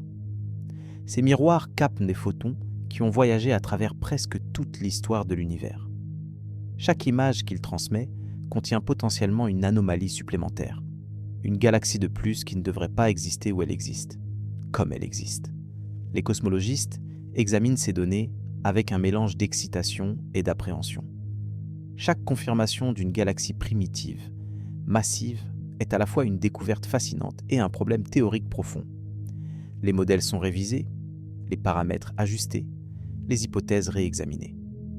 Mais il y a une limite à combien d'ajustements un modèle peut absorber avant qu'il ne devienne évident que le problème est plus fondamental. Peut-être que la matière noire n'est pas entièrement froide et non collisionnelle comme nous le supposons. Peut-être qu'elle interagit faiblement avec elle-même d'une manière qui affecte la formation des structures à grande échelle. Peut-être que les fluctuations quantiques initiales, étirées par l'inflation cosmique, avaient une amplitude ou une distribution différente de ce que nous pensons. Peut-être que l'inflation elle-même, cette expansion exponentielle supposée de l'univers dans les premières fractions de seconde, ne s'est pas déroulée comme les modèles standards le prédisent. L'inflation résout élégamment plusieurs problèmes cosmologiques. Pourquoi l'univers est-il si plat géométriquement ? Pourquoi des régions causalement déconnectées ont-elles la même température dans le fond diffus cosmologique ? Mais l'inflation est une théorie ajoutée au Big Bang, pas une prédiction directe de celui-ci. Elle repose sur des champs scalaires hypothétiques, l'inflaton, dont nous n'avons aucune preuve directe. Si l'inflation s'est déroulée différemment, si elle a duré plus ou moins longtemps, si elle a produit des inhomogénéités différentes, alors les conditions initiales pour la formation des structures changeraient. Peut-être que cela pourrait expliquer pourquoi les galaxies se sont assemblées si rapidement. Mais modifier l'inflation sans entrer en conflit avec les observations précises du fond diffus cosmologique est extrêmement difficile. Ou peut-être que le problème est encore plus profond. Peut-être que nos équations de la relativité générale, qui décrivent la gravité et la structure de l'espace-temps, et sont incomplètes à des échelles cosmologiques. Einstein lui-même a introduit puis retiré la constante cosmologique, un terme mathématique qui agit comme une énergie intrinsèque de l'espace vide. Nous l'avons réintroduite sous le nom d'énergie sombre pour expliquer l'accélération de l'expansion. Mais l'énergie sombre est profondément mystérieuse. Nous ne savons pas ce qu'elle est. Nous savons seulement qu'environ 68% du contenu énergétique total de l'univers semble être cette substance invisible qui pousse l'espace à s'étendre de plus en plus vite. La matière noire représente environ 27%. Et toute la matière ordinaire, les atomes qui composent les étoiles, les planètes, nous, représentent seulement environ 5%. 95% de l'univers est fait de choses que nous ne comprenons pas. C'est une admission d'ignorance stupéfiante. Et pourtant, nous construisons des modèles cosmologiques précis en incluant simplement ces composants mystérieux comme des paramètres dans nos équations. Cela fonctionne, dans une certaine mesure. Les prédictions correspondent aux observations pour de nombreux phénomènes. Mais quand les prédictions échouent, comme avec les galaxies primitives massives, nous devons nous demander si nous mettons simplement des rustines sur un navire qui coule, ou si nous sommes sur le point de découvrir quelque chose de fondamentalement nouveau.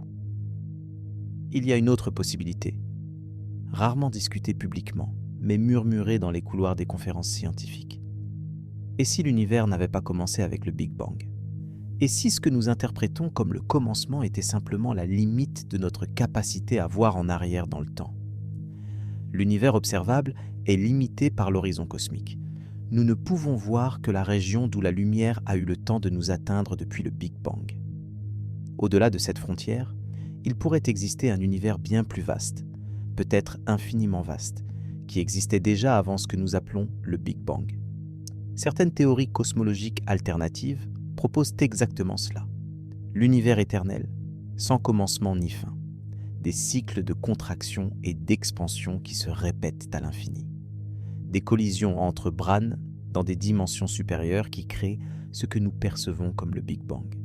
Un état quantique éternel dont l'univers classique que nous observons n'est qu'une manifestation particulière. Ces idées ne sont pas du mysticisme. Elles sont enracinées dans les mathématiques de la relativité générale, de la mécanique quantique, de la théorie des cordes. Mais elles sont hautement spéculatives, difficiles à tester, et donc reléguées aux marges de la cosmologie mainstream. Pourtant, les observations du James Webb pourraient forcer ces idées marginales vers le centre.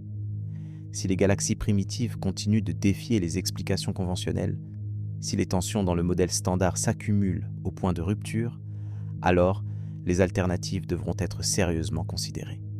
Imaginez les implications. Si l'univers est éternel, s'il n'y a pas eu de création absolue, alors les questions théologiques et philosophiques qui ont tourmenté l'humanité pendant des millénaires prennent une dimension nouvelle. Pas de commencement signifie pas de créateur nécessaire, dans le sens traditionnel.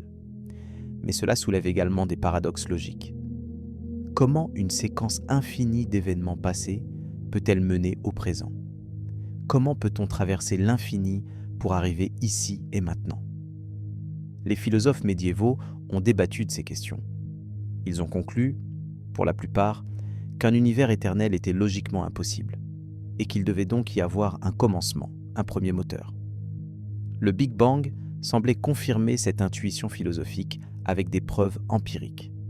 Mais si cette confirmation était prématurée, si l'univers s'avère finalement être plus étrange et plus résistant à nos catégories conceptuelles, alors nous devons faire face à l'inconfort intellectuel de ne pas avoir de récit d'origine définitif. Peut-être que l'univers est simplement ce qui est, sans raison, sans cause, sans commencement. Il existe et il a toujours existé.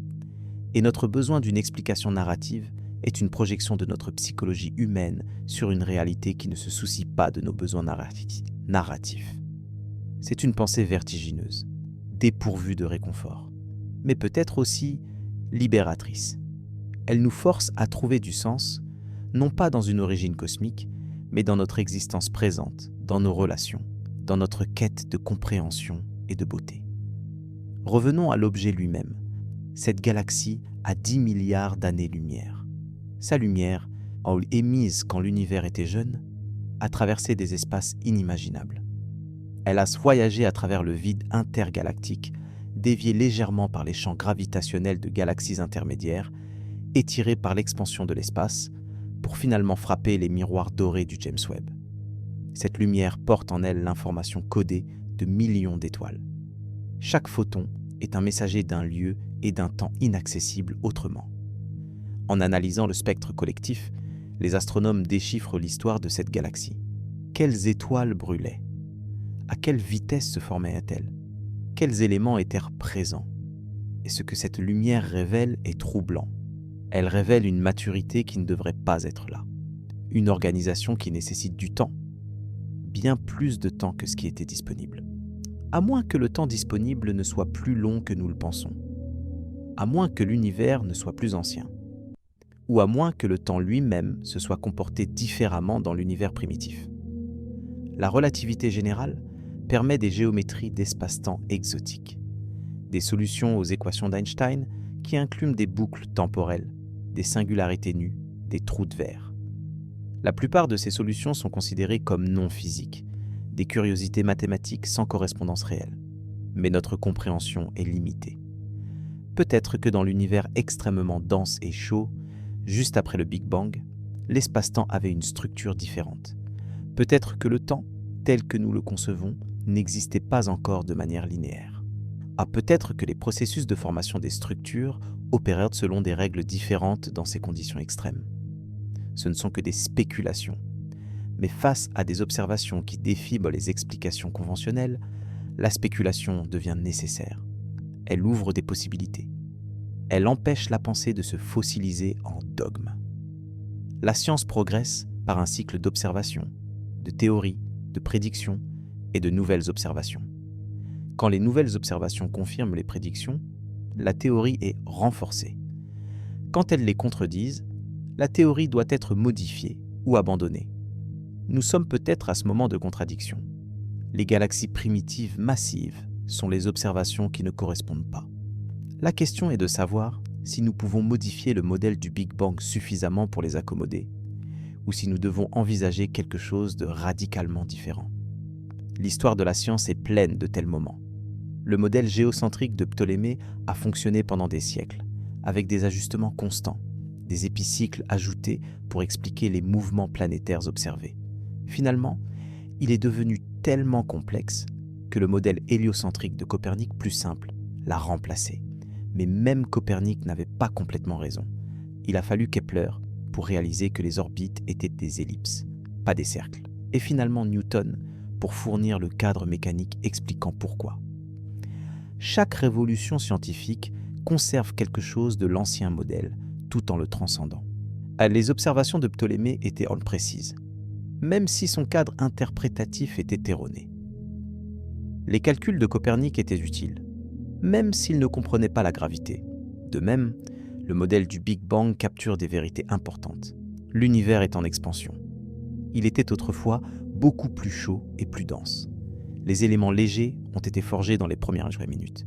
Ces faits resteront vrais, quel que soit le modèle futur. Mais les détails, la chronologie précise, les mécanismes de formation des structures, tout cela pourrait nécessiter une révision profonde. Et cette révision pourrait nous mener vers une compréhension plus riche, plus nuancée de la réalité cosmique. Il y a une beauté dans cette incertitude.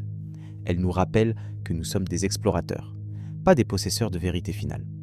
Chaque génération de scientifiques transmet à la suivante non pas un ensemble de réponses gravées dans le marbre, mais un ensemble de meilleures approximations, de questions plus affinées, d'outils plus puissants. Le télescope James Webb est un de ces outils. Dans une génération, il y en aura d'autres, encore plus sensibles. Des télescopes avec des miroirs de 30, 40 mètres au sol. Des détecteurs d'ondes gravitationnelles plus sophistiqués, capables de sonder les fusions de trous noirs jusqu'aux confins de l'univers. Des missions spatiales vers les lunes glacées du système solaire extérieur à la recherche de vie. Chaque observation affine notre image, et parfois, elle la brise, nous forçant à en construire une nouvelle, plus complète. L'objet à 10 milliards d'années-lumière n'est pas un ennemi de la cosmologie. Ah, c'est un enseignant. Il nous montre les limites de notre compréhension actuelle. Il nous pousse à penser plus profondément, à remettre en question nos hypothèses, à chercher de nouvelles explications. Et dans ce processus, nous découvrons non seulement des choses sur l'univers, mais aussi sur nous-mêmes, sur notre capacité à nous tromper, sur notre capacité à nous corriger, sur notre désir insatiable de comprendre, même quand la compréhension complète semble toujours hors de portée. Nous sommes une espèce qui raconte des histoires. C'est ainsi que nous donnons du sens au chaos. Nous racontons des histoires sur nos origines, sur nos destins, sur le sens de notre vie. Le Big Bang était une de ces histoires. Scientifique plutôt que mythologique, mais une histoire néanmoins. Une histoire avec un commencement clair, aucune progression narrative et des prédictions pour l'avenir. Si cette histoire doit être révisée, nous en raconterons une nouvelle. Une histoire peut-être plus complexe, moins satisfaisante émotionnellement, mais plus fidèle aux observations. Et cette nouvelle histoire engendrera de nouvelles questions, de nouvelles explorations, de nouvelles découvertes. C'est le cycle éternel de la science. Et c'est aussi, peut-être, le cycle éternel de l'existence consciente. Nous cherchons la compréhension dans un univers qui se révèle en couches infinies, chaque réponse dévoilant de nouvelles profondeurs de mystère. La nuit cosmique s'étend autour de nous, parsemée de galaxies qui portent les secrets de milliards d'années. Certaines de ces galaxies défient notre compréhension. Elles existent là où elles ne devraient pas, formées trop rapidement, trop massivement, trop organisées. Elles sont les messagers d'une vérité que nous n'avons pas encore déchiffrée. Elles murmurent que l'univers est plus profond, plus ancien, plus mystérieux que nos théories actuelles ne le capturent. Et nous écoutons, nous pointons nos télescopes, nous recueillons les photons, nous analysons les spectres, nous calculons, nous débattons, nous révisons. C'est notre nature. Face à l'immensité incompréhensible du cosmos, nous ne nous résignons pas à l'ignorance. Nous questionnons, nous cherchons, nous persistons. Peut-être que dans un siècle, les cosmologistes regarderont en arrière sur notre époque et souriront avec indulgence de nos erreurs, comme nous sourions des théories astronomiques médiévales. Ils auront résolu les mystères qui nous tourmentent. Ils comprendront comment les galaxies se sont formées si rapidement, comment les trous noirs supermassifs ont grandi, ce qu'est réellement l'énergie sombre. Ou peut-être découvriront-ils de nouveaux mystères, encore plus profonds, rendant nos questions actuelles triviales par comparaison. Dans tous les cas, la quête continuera. Parce que la quête de compréhension n'est pas un moyen vers une fin, c'est la fin elle-même. C'est ce qui donne du sens à notre existence éphémère sous les étoiles éternelles. Nous sommes poussière d'étoiles. Oui, comme Sagan l'a dit, mais nous sommes de la poussière d'étoiles qui s'est organisée en structure, capable de contempler les étoiles, de comprendre leur nature, de retracer leur histoire. Nous sommes l'univers prenant conscience de lui-même. Dans notre petit coin de l'espace, et pendant notre bref moment dans le temps, la matière s'est arrangée de telle manière qu'elle peut questionner ses propres origines. C'est extraordinaire, c'est improbable, et c'est peut-être l'événement le plus significatif de l'histoire cosmique jusqu'à présent. Alors que nous contemplons l'objet à 10 milliards d'années-lumière, cette galaxie impossible qui contredit nos théories, nous faisons face au mystère fondamental de l'existence. Pourquoi y a-t-il quelque chose plutôt que rien ? Comment ce quelque chose est-il devenu nous ? Les réponses nous échappent encore. Peut-être nous échapperont-elles toujours. Mais la beauté réside dans la recherche, pas dans la découverte finale.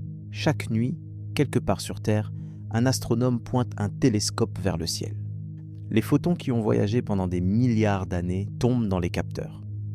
Les données sont enregistrées, analysées, publiées. Et lentement, infiniment lentement, notre compréhension s'approfondit. Nous ne verrons peut-être jamais l'image complète. Mais chaque pièce du puzzle que nous plaçons est une victoire contre l'obscurité de l'ignorance. L'univers ne nous doit rien. Il n'est pas obligé de se révéler à nous. Il pourrait rester opaque, incompréhensible, un chaos sans signification. Mais il ne l'est pas. Il obéit à des lois que nous pouvons découvrir. Il révèle ses secrets à ceux qui observent patiemment. Il récompense la curiosité avec la compréhension. Et cela, peut-être, est le plus grand mystère de tous. Pourquoi l'univers est-il compréhensible ? Pourquoi les mathématiques fonctionnent-elles pour décrire la réalité physique ? Pourquoi les expériences répétées donnent-elles des résultats cohérents ? Nous ne savons pas. Nous acceptons simplement cette compréhensibilité comme un don, et nous l'exploitons aussi pleinement que possible. Alors ce soir, si le ciel est dégagé, sortez et regardez les étoiles. Trouvez une constellation familière. Orion peut-être, avec ses 3 étoiles en ligne marquant sa ceinture. Ou la grande ourse, pointant vers l'étoile polaire. Réalisez que la lumière qui entre dans vos yeux a voyagé pendant des années, des siècles, parfois des millénaires. Vous ne voyez pas les étoiles comme elles sont maintenant, mais comme elles étaient. Vous regardez littéralement dans le passé. Et quelque part, bien au-delà de ce que vos yeux peuvent percevoir, qui est bien au-delà même de ce que les télescopes peuvent facilement détecter, il y a des galaxies qui ne devraient pas exister. Des structures anciennes et massives qui défient nos explications. Elles sont là, indifférentes à nos théories, brillant silencieusement dans l'obscurité cosmique. Elles portent témoignage d'une histoire que nous commençons seulement à déchiffrer. Et dans ce témoignage se trouve un message pour nous. Non pas un message intentionnel, mais un message néanmoins. Il dit « Le cosmos est plus vaste que vos rêves, plus étrange que votre imagination, plus ancien peut-être que vos calculs. » Il dit « Restez humble, restez curieux, restez ouvert à la possibilité que tout ce que vous pensez savoir pourrait être incomplet. » Il dit « Continuez à chercher, parce que dans la recherche, vous trouvez non seulement des réponses, mais aussi un sens, un but, une connexion à quelque chose de bien plus grand que vous. L'objet à 10 milliards d'années-lumière brillera longtemps après que nous soyons partis, longtemps après que la Terre elle-même ait disparu. Il est un phare dans l'océan du temps, un rappel que l'univers contient des merveilles que nous n'avons pas encore découvertes, des mystères que nous n'avons pas encore résolus. Et peut-être que c'est suffisant. Peut-être que le sens ne réside pas dans les réponses définitives, mais dans la quête éternelle, dans le fait de pointer nos télescopes vers les cieux et de demander « D'où venons-nous ? Où allons-nous ? Qu'est-ce que tout cela signifie ?» Ces questions résonnent à travers les âges, depuis que le premier humain a levé les yeux vers le ciel nocturne et s'est demandé ce qu'étaient ces points de lumière. Oh, nous avons parcouru un long chemin depuis lors. Nous connaissons maintenant les distances, les compositions, les cycles de vie des étoiles. Nous pouvons retracer l'histoire de l'univers presque jusqu'à son début. Presque. Mais ce presque contient des univers entiers de mystères. Et dans ce mystère réside la promesse de découvertes futures, de compréhension plus profonde, de révolutions conceptuelles qui transformeront encore une fois notre vision de la réalité. Alors dormez bien ce soir, bercé par la pensée que l'univers est plus merveilleux que vous ne l'imaginez. Et demain, quand vous vous réveillerez, il y aura de nouvelles observations, de nouvelles données, de nouveaux mystères à explorer. Le voyage continue, il a toujours continué. Et tant qu'il y aura des esprits curieux pour poser des questions, il continuera toujours. Sous les étoiles impossibles, dans l'ombre des galaxies qui ne devraient pas exister, nous trouvons notre place. Petit, oui. Éphémère, certainement, mais conscient, questionnant, cherchant. Et dans cette recherche, nous touchons l'éternité.